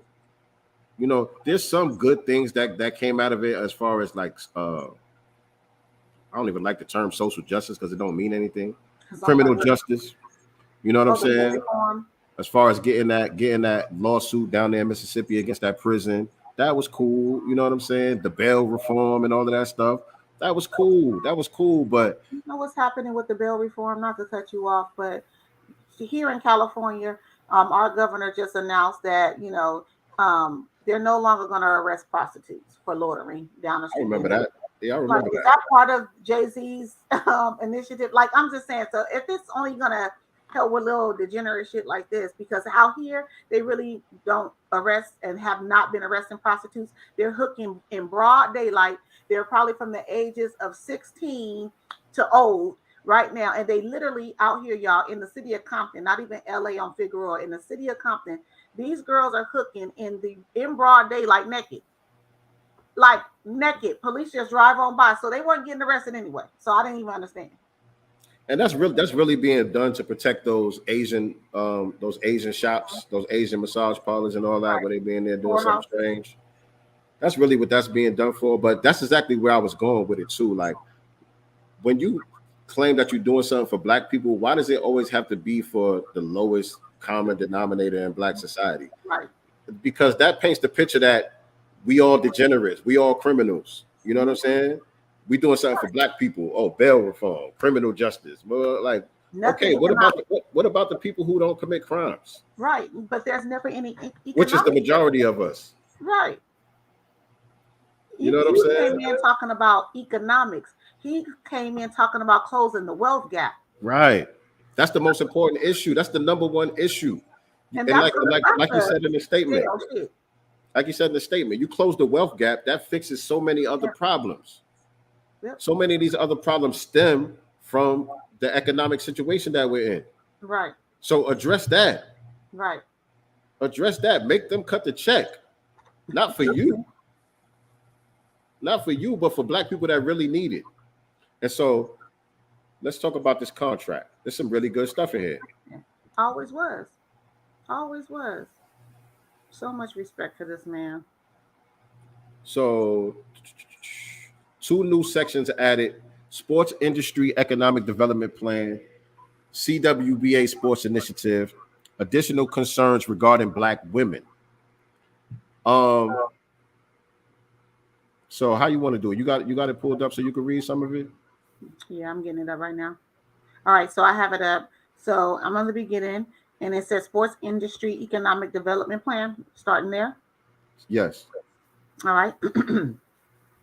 The C contract with Black America Sports Initiative is offered to address the systematic racism prevalent in much of the sports industry, particularly as it relates to economics, leadership, participation, and wages. The solutions presented are primarily designed to target the professional and how you say that word? Collegiate levels with regards to sports where the labor force is overwhelmingly Black, but also to address the growing underrepresentation of Black in youth sports due to the increase in pay-to-play systems. The call is for the respective sports leagues and national governing bodies to enact or adopt the recommended action items, and in some instances will require collaboration between leagues, the NGBs, and the federal, state, and city governments. Right. And that's important too. I was talking about that recently. I don't know if it was on here or if I was live on Instagram or whatever, but I was talking about how, they basically dumbing down the NBA and the NFL, which, used to be dominated by foundational Black Americans. Now they're importing a lot of foreigners to come play in these leagues. There's a lot of foreign Black players being funneled over to play in these leagues and all of that.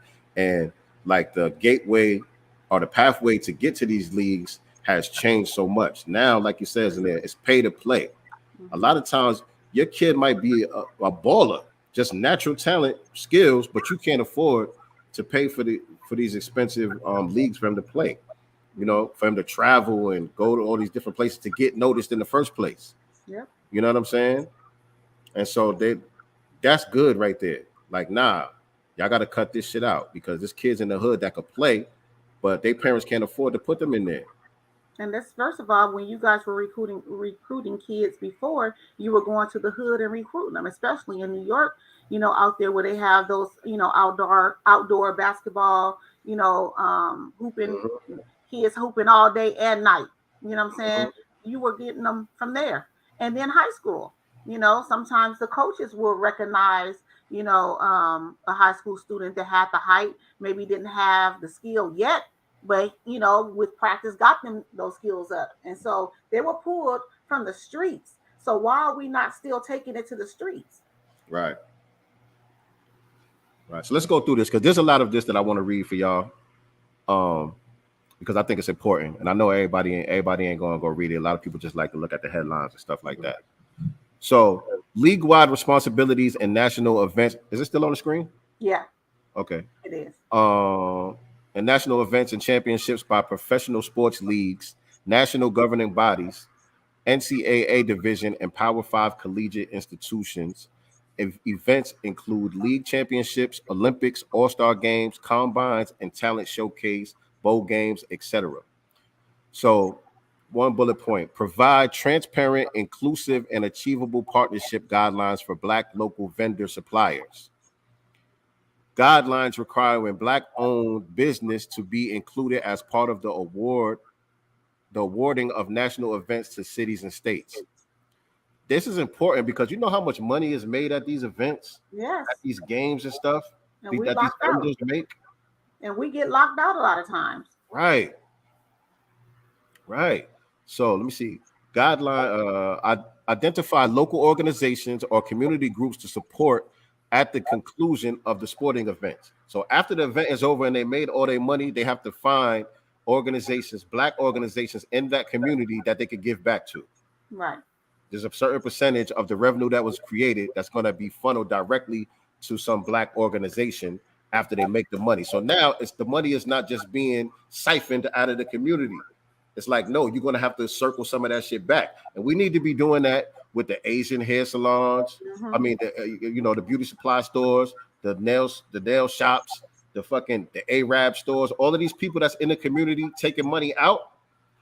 They need to have contracts where they have to put some of that money back into the community. Whether they're sponsoring a little league team or something. They got to do something. You can't just come here, set up shop, and take money out of the community so you can send it back home. You know what I mean? Like, nah, that shit ain't going to work no more. So let me see. Inclusion of Black-owned concessions, food services for stadium and arena practice facilities. Inclusion of Black-owned food services and or chefs for the suite services. So when they sitting in the skybox and all of that shit. All right. Y'all going to have to get some act right. We basically want some seasoning. Ice Cube said we need some seasoning in here. You know what I'm talking about? inclusion of black-owned equipment manufacturers, data technologies companies, video support companies, medical and training companies, and medical training specialists. Now, let me stop right here for 1 second. This goes back to what I was saying about some people being concerned that this may not be FBA specific. Now, part of the problem is we don't have enough of these businesses. You know what I'm saying? We don't have enough of what we need to be able to sustain ourselves. This is the reason why group economics is such a task. Why, creating these different Black Wall Streets is such a task. It's not that Black people don't support each other. Black people don't want to spend money with each other. All of these rumors and misnomers. That's not really the problem. The problem is that we've been economically deprived so long, we don't have enough stronghold in the industries that we need to supply ourselves and sustain ourselves. So with an initiative like this, it's going to be some non-FBAs included because they have certain businesses that we don't. You know what I'm saying? As far as manufacturing, equipment, and stuff like that, ain't too many FBAs in these industries that's already set up and ready to go to take advantage of this opportunity. But it might be somebody who's Nigerian or from somewhere else that is already, in play. You know what I mean? Our job is going to have to be to make sure that those people are on code. Right. That's going to be on us, the Black grassroots. We're going to have to pay attention to who's getting these contracts and who's getting these opportunities, who they signing up, you know what I mean, to make sure that these are not tethers who are taking all of the opportunities that's being made by this foundational Black American hero of ours, Ice Cube. Right. You know what I'm saying? So that's going to be on us, family, to make sure who's who and what's what. We're going to have to cross the T's and dot the I's. Okay. We're at sponsorship opportunities. To include Black-owned businesses. Utilization of Black-owned marketing, branding, advertising agencies. Minimum percentage of ad spending to be done with Black-owned media. Very important. And that's something that also can be initiated by the government as well. Mm-hmm. The government could mandate that a certain percentage of this has to go to Black-owned media for sponsorship. Isn't that what Roly Poly Martin was complaining about? Remember with Biden, saying that Biden hadn't been giving him a check, Exactly. So we know it can be done. Expand beyond front of camera media talent by engagement of Black-owned companies or individuals involved in game production and traffic, directors, media production, graphics, and development. And we got plenty of those. We got plenty of those talented people with no opportunities. Allocate funds from league or NGB investment and or pension accounts in a manner that ensures a minimum established percentage of each type of investment goes to Black investment banking, money management firms, Black-owned banks, and private equity earmarked for Black businesses. So this is where something like the Freedmen's Bureau would be a great look. Mm-hmm. You know what I'm saying? Freedmen's Bureau. We need to get that back popping. Because then we could make sure that the money is being funneled to the right type of people. Right. Provisions for accessible ticketing and auxiliary fan engagement events to include local organizations and host cities. Innovation hubs focused on STEM, business development and technologies with sports implications. Very important. So now we're not just focusing on our young athletes. We got to focus on the young minds in the Black community and get us ready for where the world is going with science, technology, engineering, and mathematics. I love that. Youth programming, fields and equipment development investment need to address barriers to entry and pay-to-play systems that limit Black participation. Exactly. Our brother doing the damn thing. Let's just say it. Right. Shout out to Q. Right. So many people owe this man an apology. I'm going to keep saying it. Okay, should I skip? I want y'all to go read some of this because there's a lot more good stuff right here, but I want to get to the part about the women. All right, let's go on down then. Legalize sports gambling. Hold on, let me read this part right here. The legalization of sports gambling creates opportunities to support new ventures related to the gambling industry in order to expand participation of Black-owned businesses and executives in the legalized sports gambling industry. A minimum percentage of Black ownership management to include activities surrounding this industry, such as awareness and marketing campaigns to industry, consumers, and regulations, open bidding and requirement of Black participation in the bidding licensing process, ownership opportunities, and facilities development. Man, this is big opportunity right here. Ice Cube did not miss on this. Like he's making sure he's hitting every bullet point. Online gaming platforms, data and analytics companies, fantasy sports platforms. And that data analytics stuff is important too, because that's going to change the game when we get the real data, right? Because a lot of times the data that we get in is skewed. They'll hide certain metrics and stuff to make it seem like it's not as Black as it really is. But when you get Black companies who are taking the data and the analytics, we're going to see what the real Black participation is in a lot of these different areas. Fantasy sports platforms, sponsorship, Black-owned LSG facilities / businesses as a part of the above vendor participation programs, advertising agencies, and media buying. All right. Additional concerns regarding Black women. I'll let you take over from here. All right. This section has been added to address specific feedback. It was done in collaboration with Kamala Moore and Maureen Simmons. Now, everybody knows Kamala Moore. She is on the California Reparations Task Force here in California, pushing for the lineage-based reparations here, state-specific reparations. Obviously, federal is coming, but if you don't know, follow her on Twitter, Kamala Moore. Anyway, Camilla Moore. Maureen Simmons, as well as input given from the Contract with Black America site. Camilla Moore is a lawyer and activist. As a college student, she effectively lobbied the University of California system to divest over $480 million of its holdings and contracts with the private prison industry. She also led a campaign to uncover and restore a 20-year-old hidden mural at UCLA named the Black Experience Mural. As a law student, she contributed to human rights reports and scholarships on topics related to reparations for descendants of transatlantic slave trade, the human rights and sanitation in Lowndes County, Alabama, and the right to remedy for women affected by racialized gender violence in Papua New Guinea.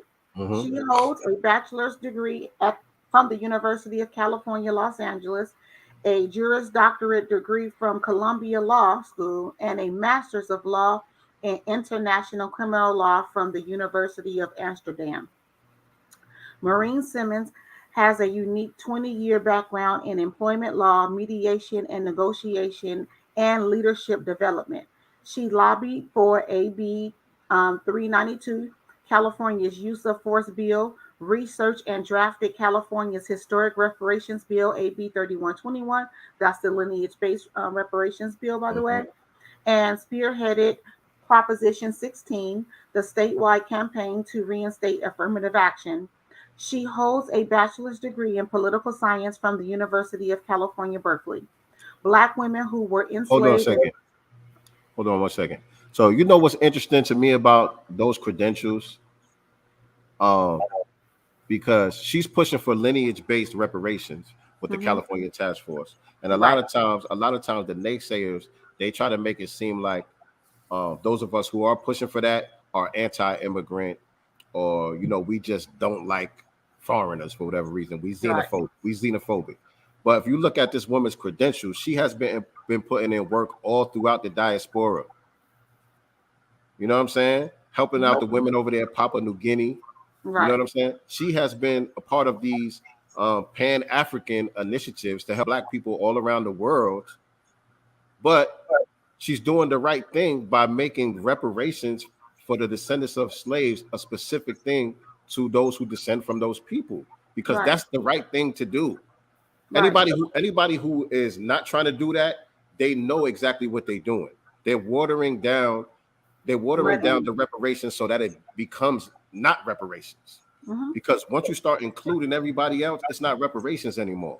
because America doesn't owe everyone else. America only owes a specific group. It has nothing to do with nobody else. Right. So it's But not my about thing being is, anti anything.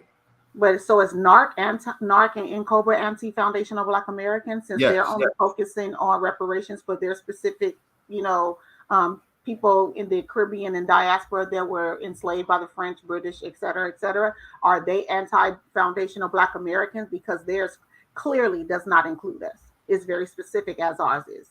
They're anti-foundational Black American, but not because of that.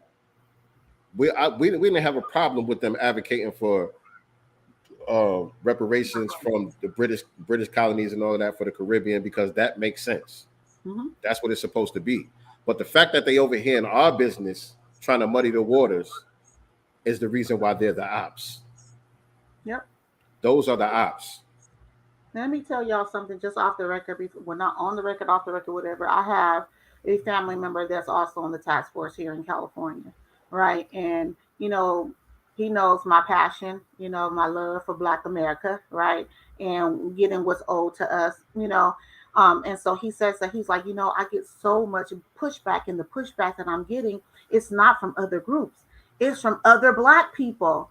And I was like, yo, when you say other Black people, are you talking about foundational Black Americans? Because there's a difference, and here's why. And when I broke it down, to him, he was like, yo, I just never thought about it, because I guess for him, it was the flat Blackness, as we talk about, you know what I'm saying? And I don't think that he's definitely not a Pan-Africanist.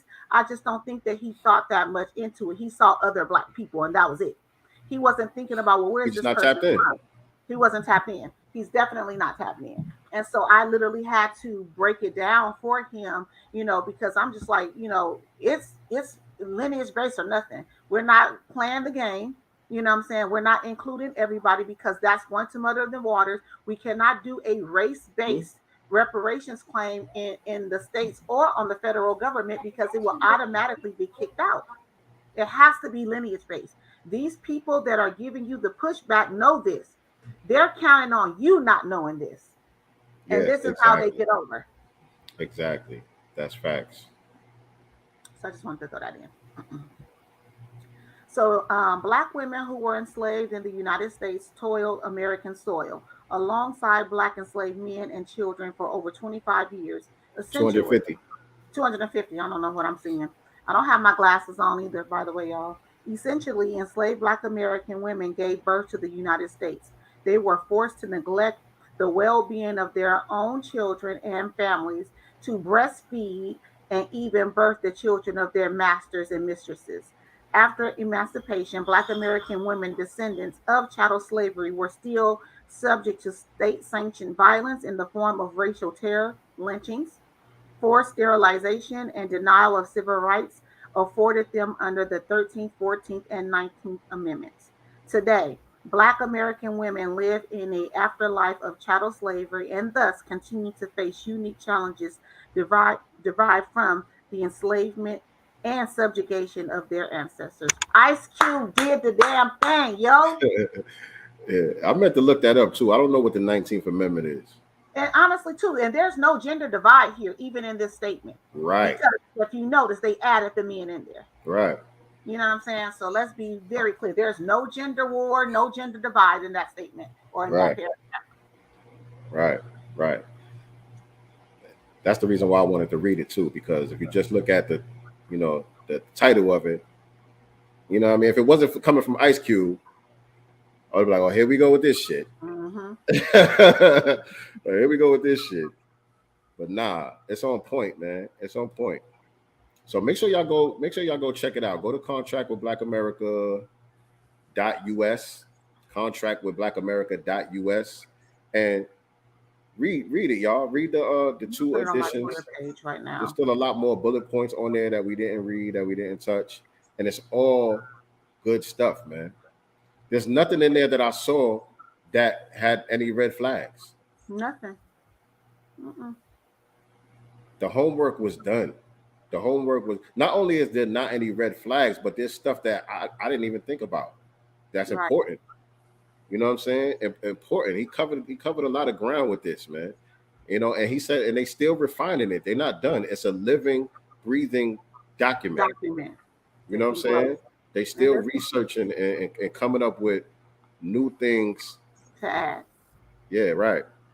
Remember, what's his name? Trump also added some of the stuff from the contract to Black America to his platinum plan, which he had, what was that, $500 million plan, his platinum plan for Black people, even though, some of the language in it had the words minority and, all that stuff in there. But he did include some pieces from the contract with Black America from Ice Cube into his platinum plan, because he did take the meeting with Ice Cube, which Biden and Kamala has not. Facts. And I just noticed that some of y'all did give us some compliments on the new background. Shout out to y'all, man. Appreciate y'all. You know what I mean? Background. I did everything. He didn't do anything. He just taking out credit. The background is nice, clean, it's uncluttered. Nice pics of both of you. I know I was trying to find a better pic because she trying to outshine me over here with this little picture over here. I'm trying to take some little flicks once in a while, You know what I mean? I did the best I could. Even though I got the ice grill, I know what it is. Shout out to my dude. That. Shout out to my dude Jamarcus. It's my guy right here. Background is good. I like the new look. Thank you, sir. Appreciate you tuning in. Appreciate all y'all. Big salute to Ice Cube. Yes, sir. Some chick named Star. Ma'am. Harold Watson Jr. Peace, peace, peace, peace. What's going on, Mama Love? Mama in the building. Mama be over there throwing some cute little pictures up too. Sure. Mama looking like she 35. You know what I'm talking about? But yo, there was something else that we got to talk about too, man. What is it? Let me find it. It was Cop City. Oh yeah, Lord. So down here in my neck of the woods, down here in Georgia and Atlanta, yeah, they building some shit called Cop City. Hold on a second. Let me pull this up. $90 million worth of build at that. Where's our reparations? That could have went towards reparations. Yeah, down here in Wakanda. This was going on down here in Wakanda, y'all. I mean, they are funding the police heavy. Now, where's Killer Mike and what's his name? T.I. Why aren't they rejecting this shit in Wakanda? They be so loud any other time. All right, here we go.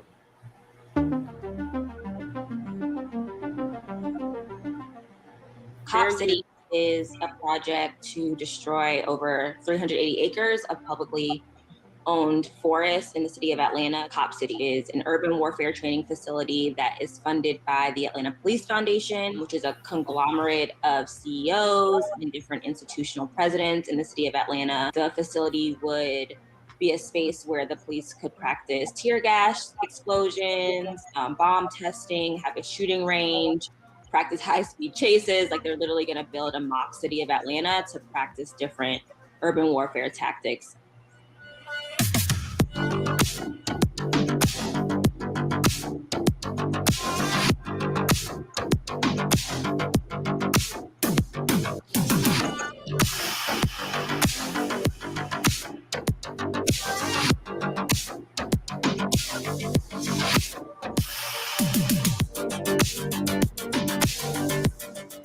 This is going to have a massive and disproportionate impact specifically on Black communities. The purpose of this project is to be able to better surveil, better suppress, and better prevent liberation movements that directly address the exploitation that Black and working class communities are feeling. The Atlanta police have always been antagonistic towards poor and working class people. They have been active agents of gentrification.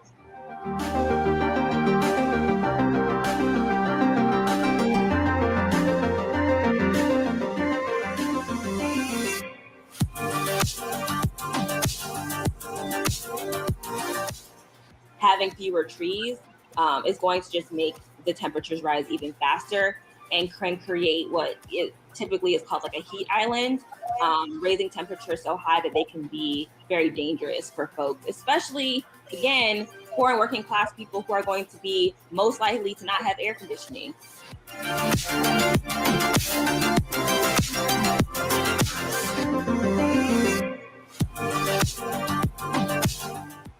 Defund the police, abolish them, and invest in the things that actually keep us safe. Right. We've been ramping up our efforts to get folks in the community trained on things like restorative justice, on medic trainings, on de-escalation tactics, disaster relief, all the things that we know actually keep us safe when we're in crisis.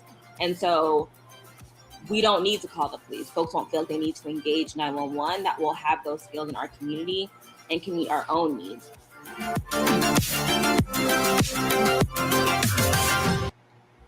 Right.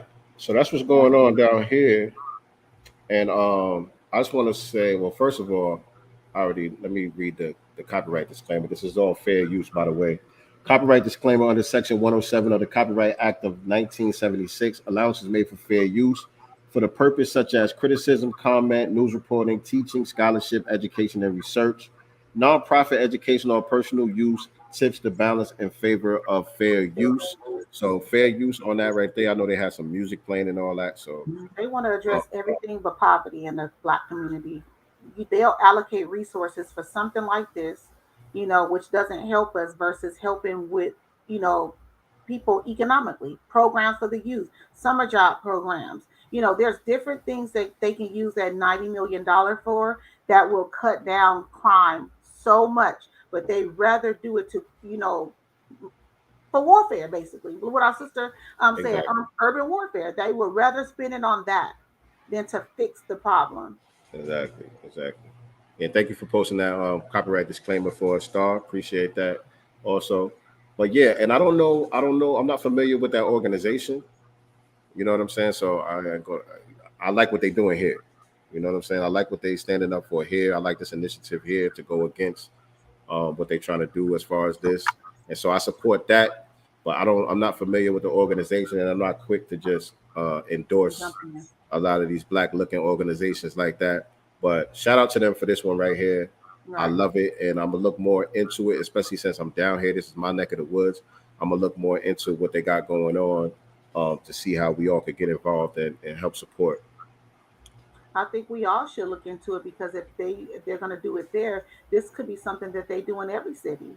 Right, and they're gonna import cops from all around the world. That's just going to be the training grounds. And if y'all notice, they said part of this land was a former plantation and a prison farm, right? Which is the same thing.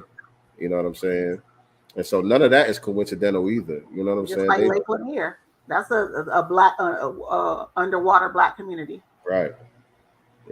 And they do things ritualistically like that. And the thing about here too, it's a lot of Black cops. I heard. It's a lot of Black cops in Atlanta. You know what I'm saying? Are they FBA or FBA raccoons? Like here now. The ones that I know personally are FBA, and they pretty cool. You know what I'm saying? The guys that I know personally, you know what I'm saying? They really on the bullshit. Actually, they be putting us on game. Like some of the dudes that be coming through the barbershop and shit, they be putting us up on game. You know what I mean? Letting us know what's coming down the pipe, what to look out for. We just had a guy in there yesterday who was telling us where they were setting up cameras at to trap niggas coming through Gwinnett County and all of that. Wow. You know, letting us know what to look out for. So yeah, you know what I mean? But across the city, I can't really say. What's what, who's who. But y'all going along with this? No, I wouldn't. I mean, where they been training before this? Why do they need $90 million? That's a lot of money. They getting prepared for something. Yeah. They getting prepared for something. They know what's coming. They know that we're on the brink of turning the fuck up out here. Right. And Keisha, the bottom of the barrel, is she for this? I know Stacey Abrams must be, because remember maybe a week or two ago, she was talking about more funding for the police and her just full support of the police, which was totally different from her first run, for mayor out there. So it's like, so now they're really lining her pockets because she's just done an about face. And this is Now she's also talking about supporting police. this is also the same police organization that got behind that prosecutor down here, Right. Fannie Lewis, is that her name? Something, I forgot her name. The one that unseated Paul Howard down here Howard. and threw out those charges against that race soldier who executed Rayshard Brooks. Right. She thwarted that whole thing. Yeah, they were her biggest endorsers for her campaign. Right. So it makes us wonder when Stacey runs, who's her biggest endorsers are going to be now. Man. She has sold her soul, little gap teeth bitch. I said it. All right, man. So you got anything else? Nothing else other than make sure that one, we are hitting up Howard University to make sure that they issue a public apology for our ancestor, our master teacher. Let me pull that back up one more time. Dr. Francis Cress Welsing, HU president at howard.edu is the email. I don't have the phone number. I got you. But he's going to put that up right now. And then also we're going to be contacting the chief of police. We're going to be contacting the mayor, city council office, everybody out there in Akron, Ohio, and demand accountability and the arrest and prosecution of these officers that have executed our brother Jalen Walker in the manner that they did, the overkill.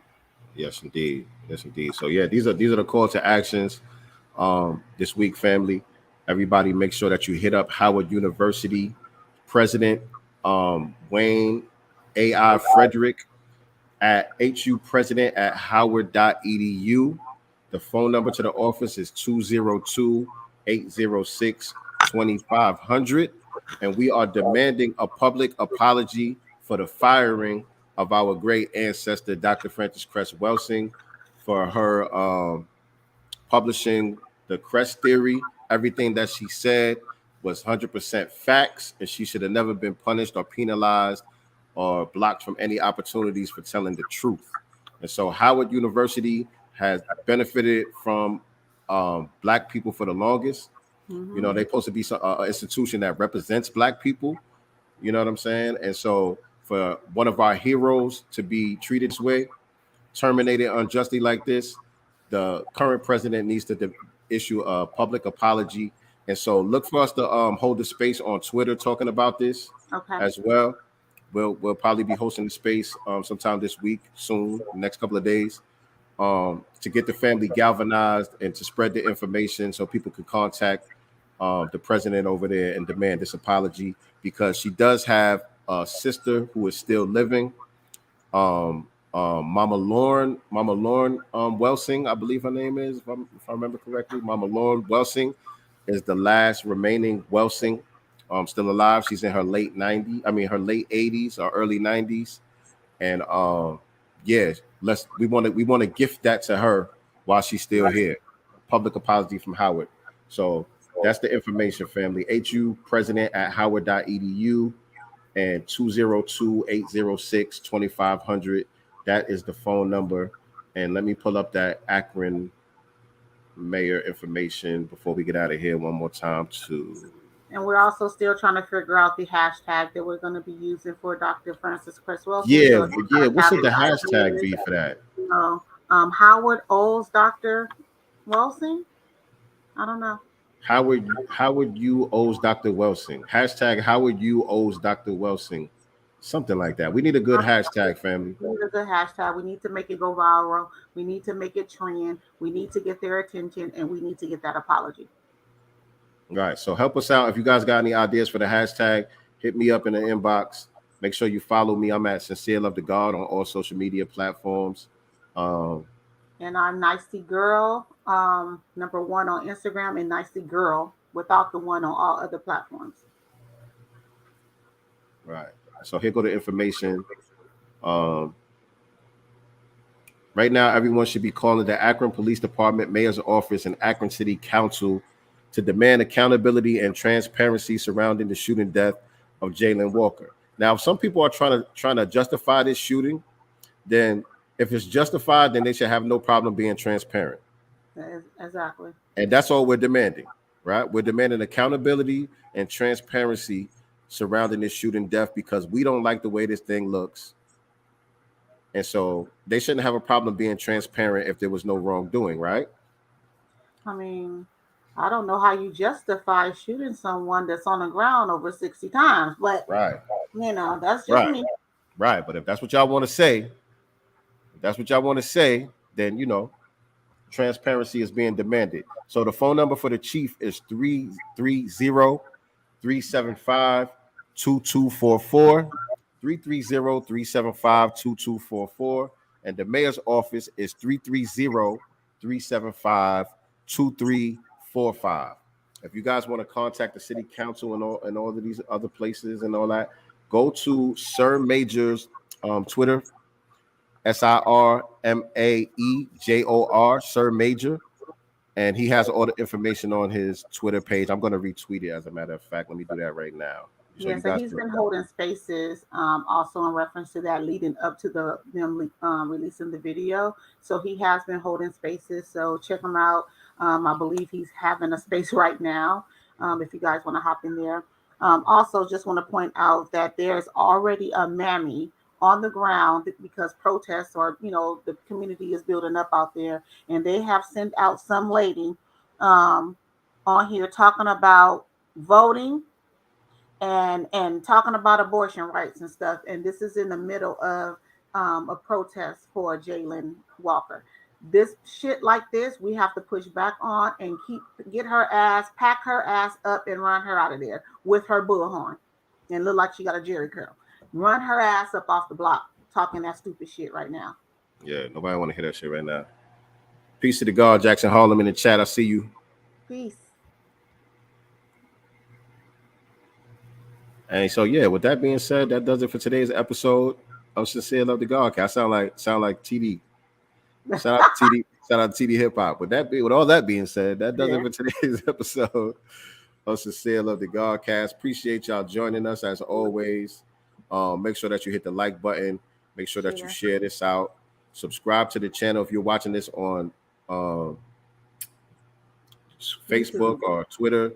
Make sure you head over to the YouTube channel and click the subscribe button and hit the notification bell so you can be reminded whenever we go live with new episodes. We do this every Sunday, 4 p.m. Eastern Standard Time, 1 p.m. Pacific Time.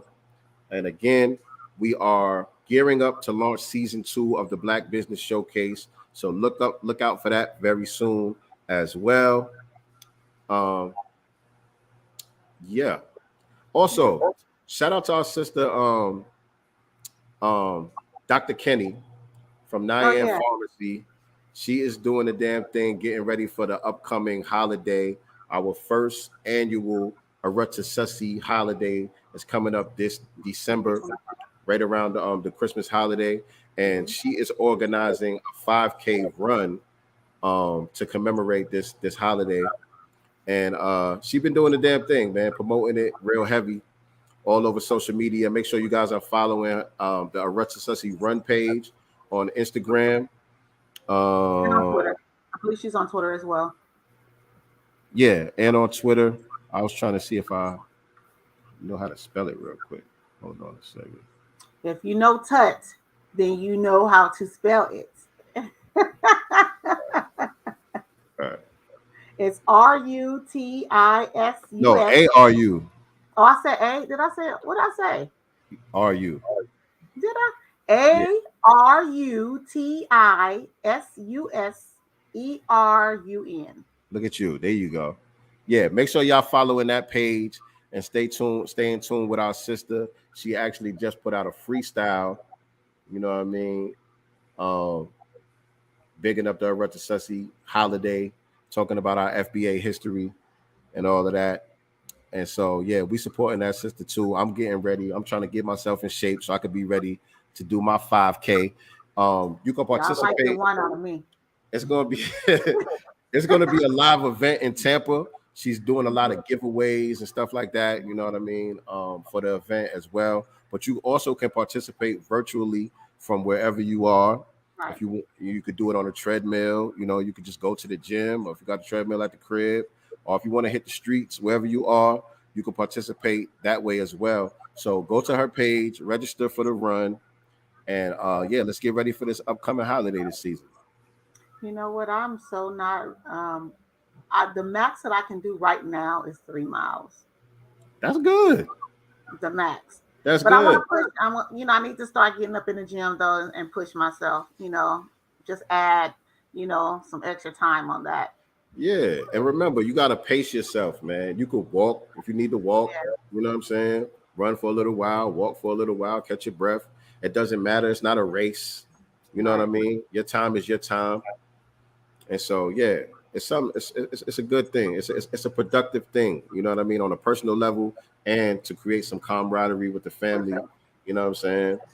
And I think it's a good way to commemorate this holiday. You know what I'm saying? One of the main things that we're going to be doing also is gifting our loved ones books. You know what I'm saying? A book to help cultivate the mindset.